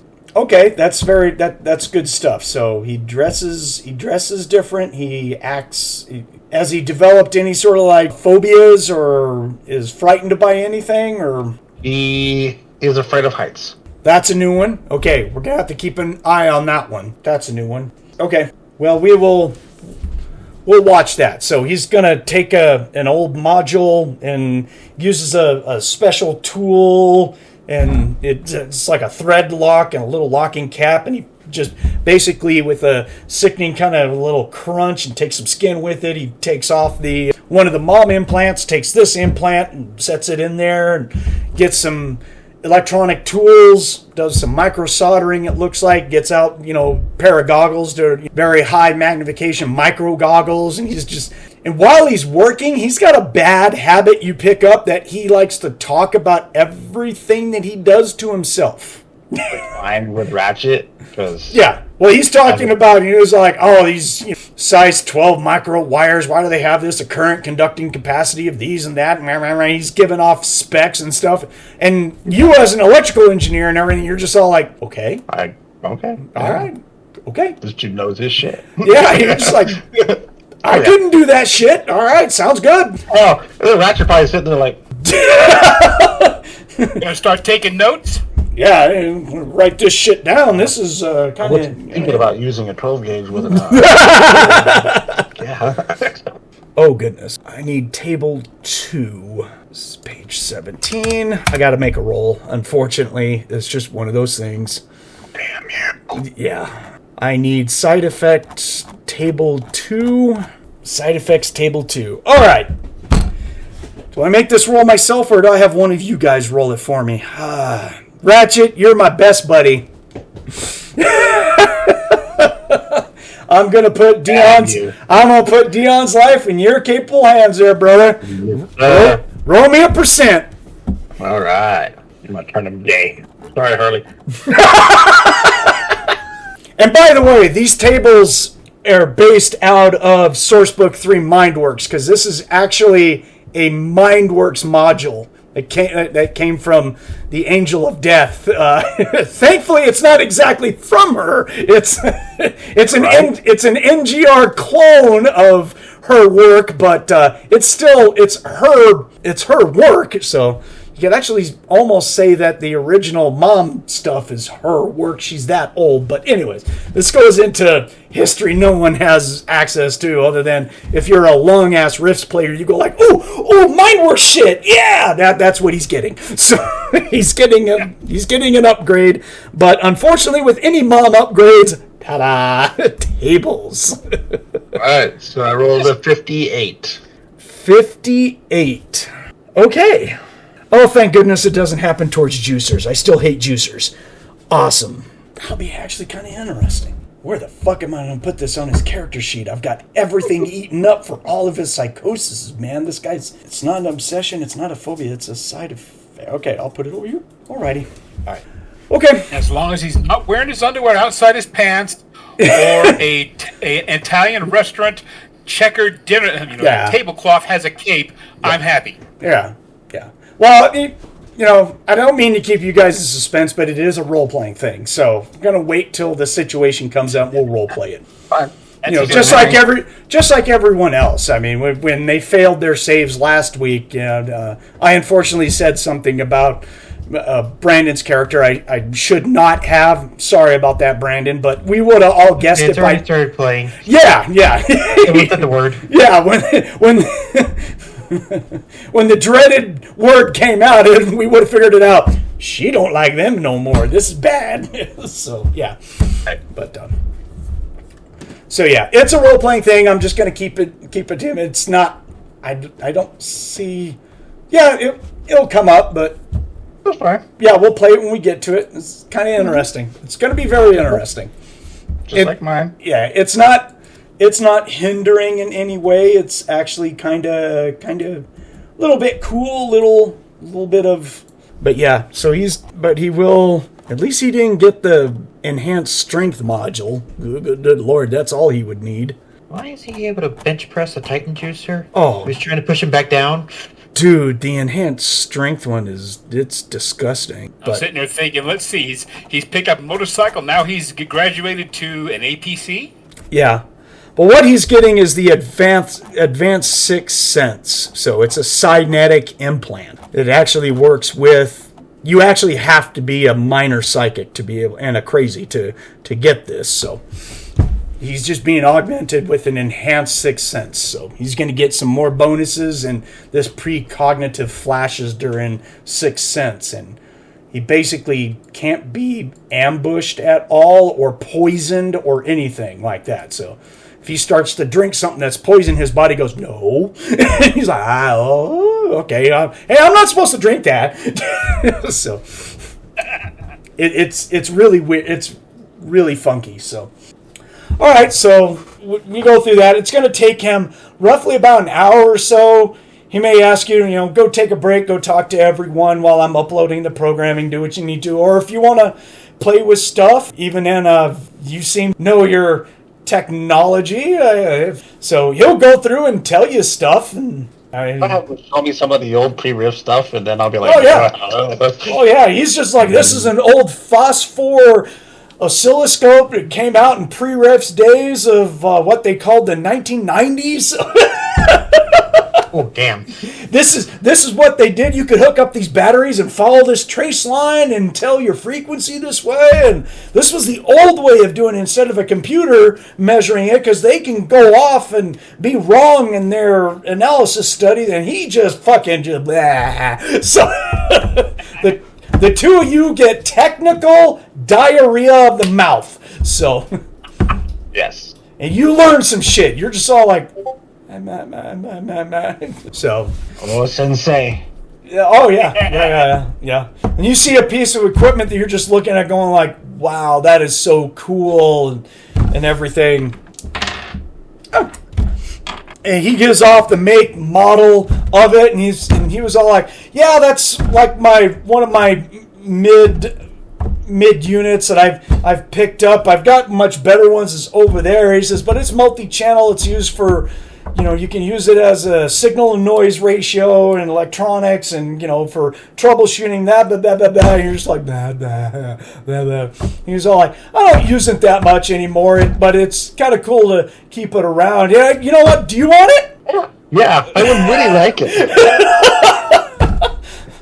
He's going to pull it out of a rack, set it down, put a bunch of cables on top of it, and be like, "Good, take it. I don't need it."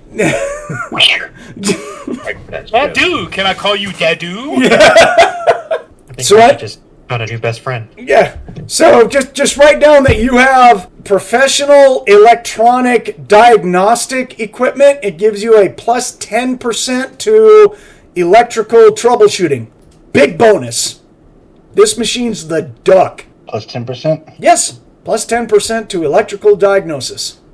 So, more equipment for you to play with. You're just like, "Ooh." Yeah, just out of nowhere. He's just all like, "You want it?" And you're like, yeah, here you go." Gimme.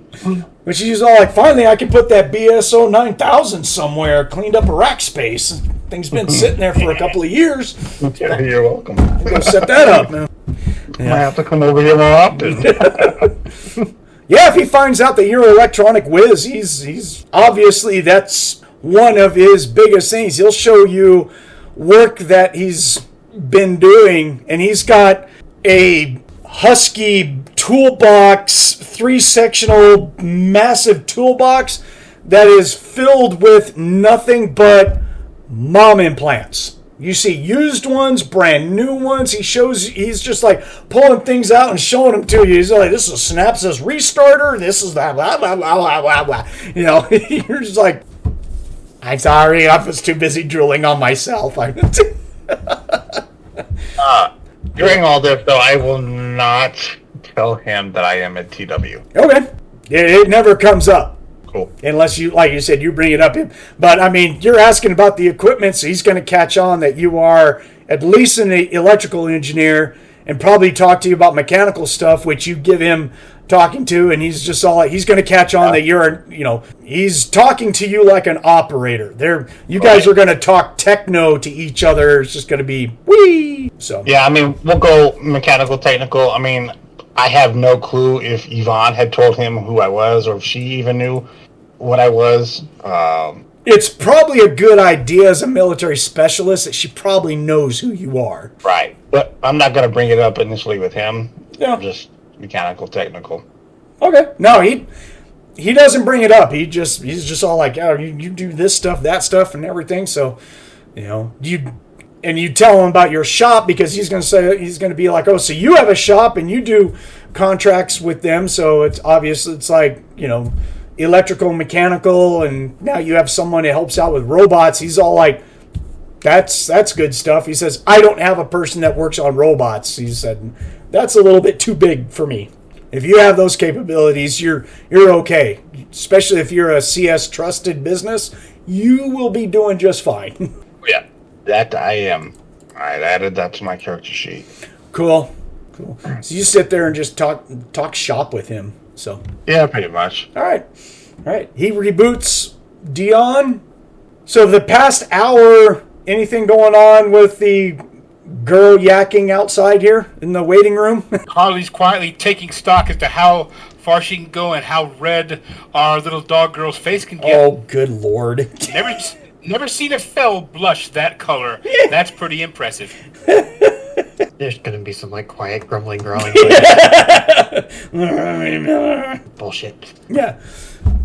Yvonne will help out with the conversation to direct it away from blushing the poor Cyber Knight too much. You guys will just talk a lot about what's going on, Minion War, all that good stuff. Yvonne asks a whole lot about what you guys have been doing and who, and your guys' contracts are through, and she knows Commander Rodriguez. Do you tell them about Hark at all? Oh, yes. The little prissy guy with the white gloves and the stick that's about 10 feet up his butt? Yeah, I know him. Oh, okay. He absolutely... he has one of those attitudes that's kind of like sandpaper on your crotch. It's just so lovingly caring and kind. Isn't he, though? He's a piece of work, I'll tell you what. I know if I had my way, I know I'd like to do with him, but unfortunately I would leave a body and then they'd come back to me one of these days. I can't get a hold of anything that can destroy a structure down to its atoms, which is like, darn. You realize you're having a discussion with a coalition officer about assassinating another coalition officer, right? Oh, she does. She does. Whatever happened to the good old days? You could just plant a bomb in someone's toilet and just watch the entire block explode. They won't let you do that anymore because people get mad, and it's like I don't know what you're talking about. I don't know what you're talking about. Cock her head, like what the? Yeah, well, it's just all like, this conversation's gone to a weird place here. Like I know the guy's a dick, but calm down, Harley. You're saying this I'm to sorry. yet another coalition officer. I mean, it's like, he is not just a dick. He is the dick in the balls covered in sweat. It's the best way to put it. I don't like him, but he doesn't care. Which is like, you're an asshole. And it's like, God, he's stuck up about it too because he thinks he's so awesome. Sheesh. he's like, but I've got money and you need money, so deal with it. Which just kind of sets her back's teeth to grinding, hence his entire thing coming full circle. Yeah. It's like, it's as fun as chewing tinfoil when you deal with him. But he knows he's got you over a barrel, so no lube, here he comes. Cool deal. So about an hour and a half, and Dion will wake up. And I mean, it's going to be kind of sudden. He's just kind of out of it, and then he snaps forward and finishes his sentence of, how long is this going to take? Get good. Uncle Herman, man. Yeah. Yeah, Uncle Herman is just all like, and there's the mom implants for you. So, Yeah, right. Are you hungry, Dion? yeah, I'm always hungry. Yeah, you are always hungry. So, and Herman will actually tell you about light sequences and warnings on mom implants, which you kind of figured out, but he just kind of reinforces it. You see it shift these colors and or blink this sequence or something like that. He says, as number 165724 goes off, if they go off in this sequence of these colors, that means this, and then this does this, and you're like, yeah, you're like, and hold on, can you back up? Yeah. Okay, hold on. Wait, go back.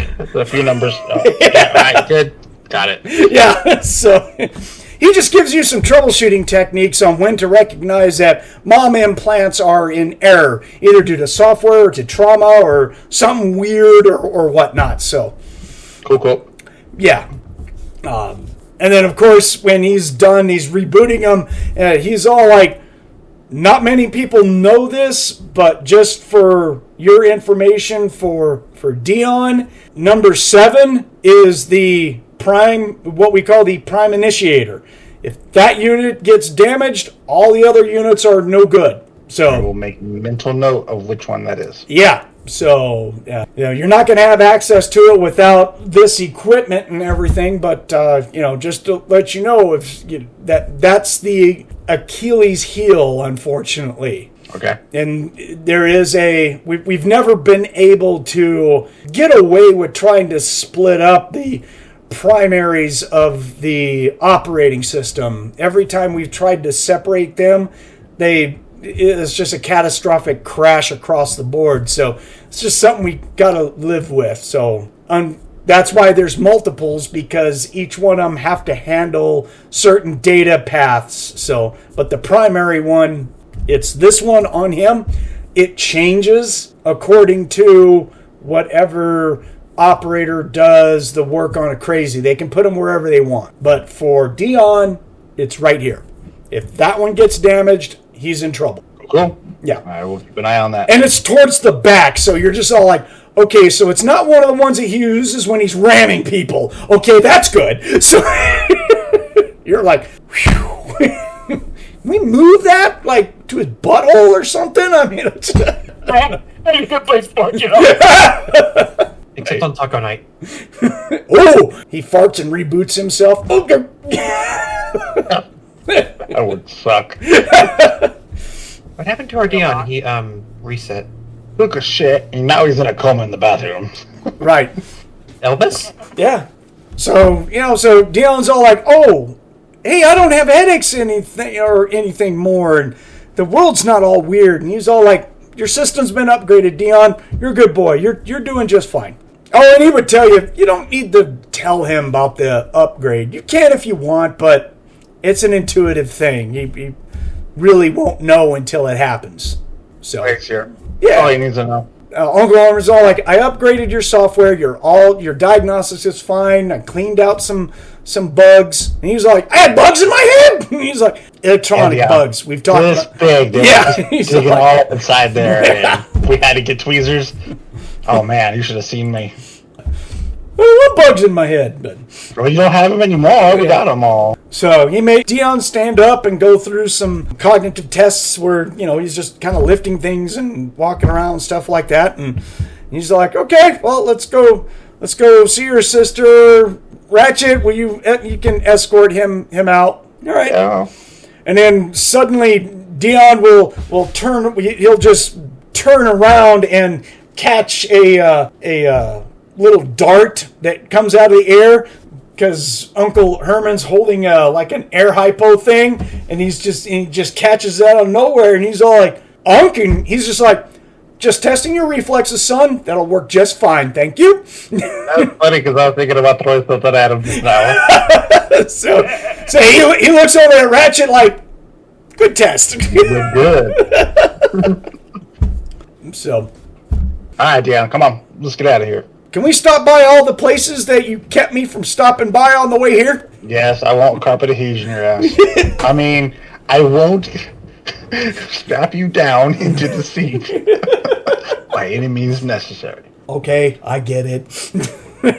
All right, so Dion's going to come out, guys, and he acts and looks better. Sits down next to his sister, which she's all lovey-dovey and hugging up on him. And then she was all like, it'd be really nice if we could schedule something for you to see Mom and Dad. And that's when he stops hugging her and looks at her and just really sternly just goes, stop. And she's like, okay, all right, okay. I had to ask. So, and of course, Uncle Herman's going to come in. He's got a rag and everything. And he's just all like, little too soon, Yvonne. Just let it go. She's all like, I had to ask. So she's all like, well, with that, I got to go to work, get ready and stuff. It was great meeting everyone. Gives Harley a big old hug. Says all like, my sister, you got to invite me. You got to invite me when you two couple. Oh, I got to be there for the wedding. So I'm working on that part. I'll get it nailed down eventually. I think after we blow a few more enemy up and so forth, getting good with the coalition, heck, for all we know, we might even be able to get in the pot for a wedding cake. I really wouldn't mind it if I could become in the Maintenance of Honor. We could have a great time. I'm a great planner. Oh, trust me, I expect the bachelor party to not be complete unless we basically have at least one vehicle of a certain authoritative type that's on fire in a tree somewhere. Done. That's a good time, Peter. So she'll wish everyone goodbye, give her uncle a big old hug, shake hands with everyone she needs to shake hands with, and she's off and going. So Herman just sits down, and he's just enjoying some snacks and patting Dion on the back, and Dion is just sitting there. He's drinking a medical shake that basically has nanites in it that will help out with pathways and trace sensibility and stuff like that for his mom implants. He's just like, here, drink this. And he's like, they're short-term nanites that are going to help with the reboot process. You haven't been off in a while, so let's just make sure that you're firing on all cylinders before we let you go. So he just drinks this green milkshake-like concoction. So is this one of those he drinks, falls, keeps chugging backwards, and when he hits the floor, he's out? And we just let him wake up when he comes home? No, it should do the opposite. Hopefully it kind of makes him, a little bit uppity and stuff. So. Oh, lovely. Yeah. 5 hours. Yeah, pretty much. Trying to mow the asphalt. It's a little 5 hour thing. Of course, because he was a crazy and their resistance to toxicity, it's, a big old jar. Yeah. Overload it. That's how it works. You got to overload them. Get over that buffer. So. Injection, sir. So, all right, so spend 30, 40 minutes, and Uncle Herman's just all like, bring him back to me if he shows any signs of damage or whatnot, if you guys get into something that causes any sort of trauma or whatnot. But other than that, I need to see him like every 6 months, just for software upgrades on the implant. Cool. I'll slap Dion. Do you hear that? You tell me if you're wrong, and I'll bring you to him, and we'll take care of it. Okay, all right. I'm fine now. Not bad. We're good. Next time we'll bring cookies, okay? I like cookies. We can go out and go get cookies. Yeah, let's go get some cookies. Some ice cream. How about that? Both. You did. All Two right. of us cook ice cream is better. Yeah. So off we go. We can leave Uncle Herman, and he really doesn't have a business name. He's just everyone knows him as Uncle Herman. Yeah, I'll shake his hand and I'll get Herman's contact in my communicator. Just make sure, and then Yeah.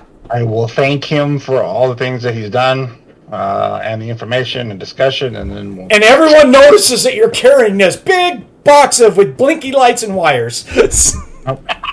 Mine. I know, but you got to walk it out to the vehicle, so everyone's going to see that you have a new toy.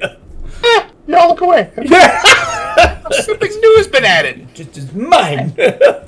And don't look at it. Gave Ratchet a big piece of candy.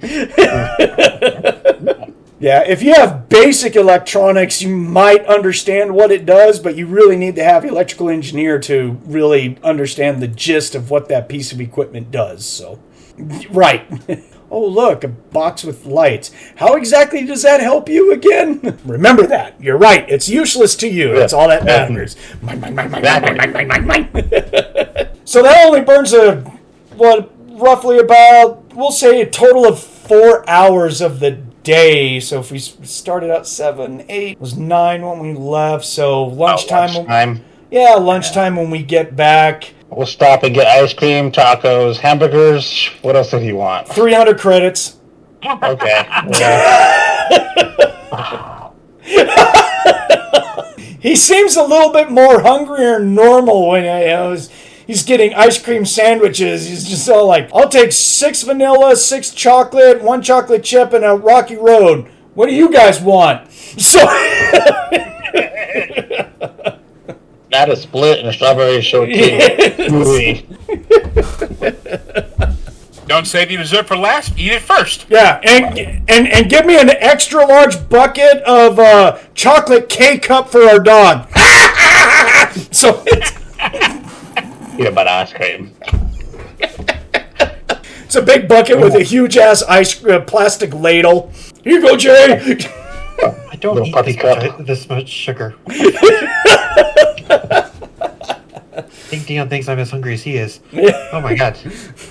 So after we stop there and then get hamburgers or something like that, then there we go. So don't worry, Ratchet picked up I was including the bill for all of us, so 300 credits of food is a hefty amount of food. So And that's all he ate. yeah, so then back to the shop, and then I take it you're gonna contact Ratchet or Lou. Oh God, I do it already. So you're gonna contact Lou and be like, all right, let's get together and do this spell shit. Yeah, get your ass over here. All right, Thomas, you on? Or did you go to sleep? Probably went to sleep. I'm on. Okay. So you and Ratchet are gonna get together for 4 more hours so he can learn that spell from you. Gotcha. Good deal. So I think that's it for all the updates that we needed to get to. So after that, I'm pretty sure I'm forgetting some other stuff. Oh, Hark is going to come by. You got to get paid for your work that you did for him. Jay's going to pull Harley to the backside of the shop so she doesn't run her mouth. Oh, for Hark? Oh, Yes. really? It's like, all right, talking with Yvonne is enough to let me know to keep you away from him. Yeah. I mean, if not, you guys can start working on the recharges that Rodriguez bought. Yeah, that's Yeah. what we're gonna do.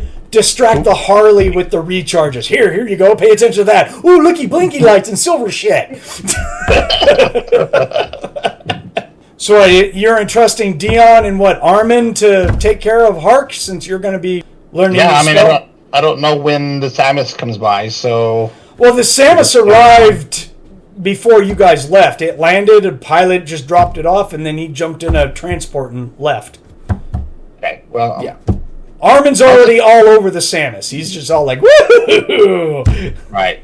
So Dion's on the box of weapons and stuff. Nice. Actually, when you show up and you come in, Armin's all like, dude, that thing is like, oh my gosh, is that an XP-001? Oh, dude! Oh.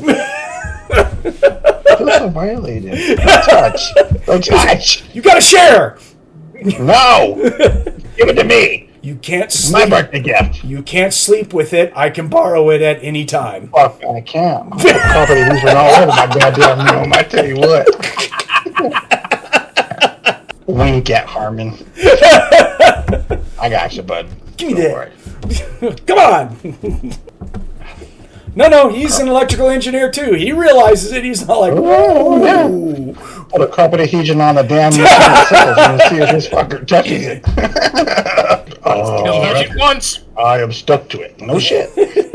Gotcha. So how many total hours are you going to post up in the contract? Because that's what it pays off of, dude. I need to know the total hours. For The Harco contract. yeah. Yeah, that's what it pays. Oh, I have the notes for that one. He dropped off 30 suits of armor, 10 exo armors, 15 C-40R railguns, 10 CP-40 pulse laser rifles, 8 C-27s, 8 C-29s, and then there was 2 robots. Yeah, so the armor was done between anyone who could help, either a mechanical engineer or, what was it? Field armor? Yeah, field armor and munitions would help out something terrible. Because Dion was the only one with it, but Jay picked it up not too long ago. Yeah, it's a brand new skill for her, right? Yeah. Harley does not have field armor. No one else had field armor that I'm aware of. Yeah, the best Harley can do is just general maintenance and repair and some other minor piddly stuff. She's doing what she can. Actually, Ever possible. Hanz has field armor too, so he could have helped. He was NPCing in the background. So that's 3 people who were handling the gun repairs and everything. And then you had 2 crates of spare equipment that he said, only this stuff can be used for my equipment because he expects, it all to be done well. You remember? He was kind of like the pain in the ass about that. So say 30 armor, on average 2 hours per armor. So say 60 hours total there. So say C, it's more of U time and stuff like that. So say another 20 hours, that's 80 hours. 15, so that's 30 more hours, that's 110. And of those guys, that's only 10 hours, that's 120. Plasma cannons, we'll say another 20 hours, it's 140. And then the robots. So 140 hours plus whatever you're going to charge for doing the robots. There's only 2 of you that could work on the robots, and most of that was Armin, right? Yeah, most of it was Armin. I mean, I did a little bit. Yeah, but you get to charge your time separately. It's hours worked. It's a total hours worked thing. So what was it? We said 30 hours total of work for the robots? Yeah, I had it written down. Okay. So, Okay, I actually have to go now. all right, see you later, dude. So I'm hearing 60 hours of charging for the robots because it was 2 of you that were working on it. Right. I also have written down here, Armin 300 an hour. Yes. Yeah, we got to figure out the total hours work that you turn in, and then I was going to do that at the end. Okay. So, but yeah, for right now, it is, we just needed the hours. So we're at 200, what was that, 180, and then 60 is 240 hours total. Sounds about right. We had a whole bunch of people working on this shit, dude. So, Yeah. is that what you want to turn in? Yeah, we'll turn in that. It just sounds straight. I was just trying to figure out when we got the time frame. Yeah. And when we got it versus... Well, a lot of work was done NPC wise and off time that we really didn't track. So we're just Yeah, we'll do that. yeah. So that evening when you guys get back, actually it won't be the evening. It'll be the afternoon. You will be training with Lou So Armin and Dion, I guess, are going to be the ones to talk to Harmon because we're not. Jay is not going to let Harley talk to him. Pay attention to Arc, you mean? Yeah, pay attention to the blinky lights. Ignore the guy. So Like, I know he's a dick, but I hate it. okay, so yeah, he'll show up. Armin will walk him around. He's got his pilots with him. He's got a group of 6 guys. It's 3 pilots per UAR1. So he's just all like, yeah, go jump in there and see the work that they did. Oh wait, we can only get one working, right? Yeah, we had to salvage off. Yeah, we had to salvage one robot. Okay, to get the other one working. All right. So he brings a vehicle that is big enough where they can put the other scrap robot on there, and he's just all like, we'll either scrap it or we'll, use it for other parts and stuff. So gets everything all loaded up that way. But he gets a working UAR1 out of it, and he's just all like pretty darn near brand new. So he looks it over, and he nitpicks some stuff here and there, but Armin kind of does a little pushback of all like, well, you're not going to get the exact specs of that with these connectors, and we could have really used these instead. And this, Hark will just nod his head at him, kind of like, all right, gonna call out my bullshit, are you? All right, fucker. Yes. Told us we're only allowed to use this. Well, I guess we have to use this. Right. So he's pretty happy. So he'll sign off on the contract. He'll look at it, and he'll just tell Armin, I expected a lot more time. You guys, I understand your first one and stuff, so I'll sign off with the bonus. The contract, with your hours worked is only worth $72,000, but I've got a budget to maintain. I can't have this kind of decent work done and only have in my books, and I only spent $72,000. He was like, that's you guys kind of lowballed this a little bit, so tell you what, we'll leave this as a life lesson on what you need to charge for hours worked and everything. But you guys sold yourselves a little bit short, so pass it on to Ratchet that he needs to put more time and massage it just a little bit better. So I hate working with $72,000 as a stupid ass number, he said. So here you go. Just give him that credit shit, and we'll call it good. And I do have some other work that I need to bring over. So, but this is a good start. Good start. So Armin's just all like, anytime, man. And I'm setting up shop here. I'm working with Ratchet on a regular basis. He brags about I do robots and power armor. In fact, I got another power armor right here. And Hark looks at it, and he's just all like, oh, from Commander Rodriguez has already been here, huh? Trying to muscle in on my territory. All right, we'll see what you got, dude. I'll be back. Thinking Rodriguez and Hark don't like each other, and they like to compete a little bit. My territory. Oh. What if it was here first? Rodriguez. Yeah. Big. It was this big. Right. That's yours.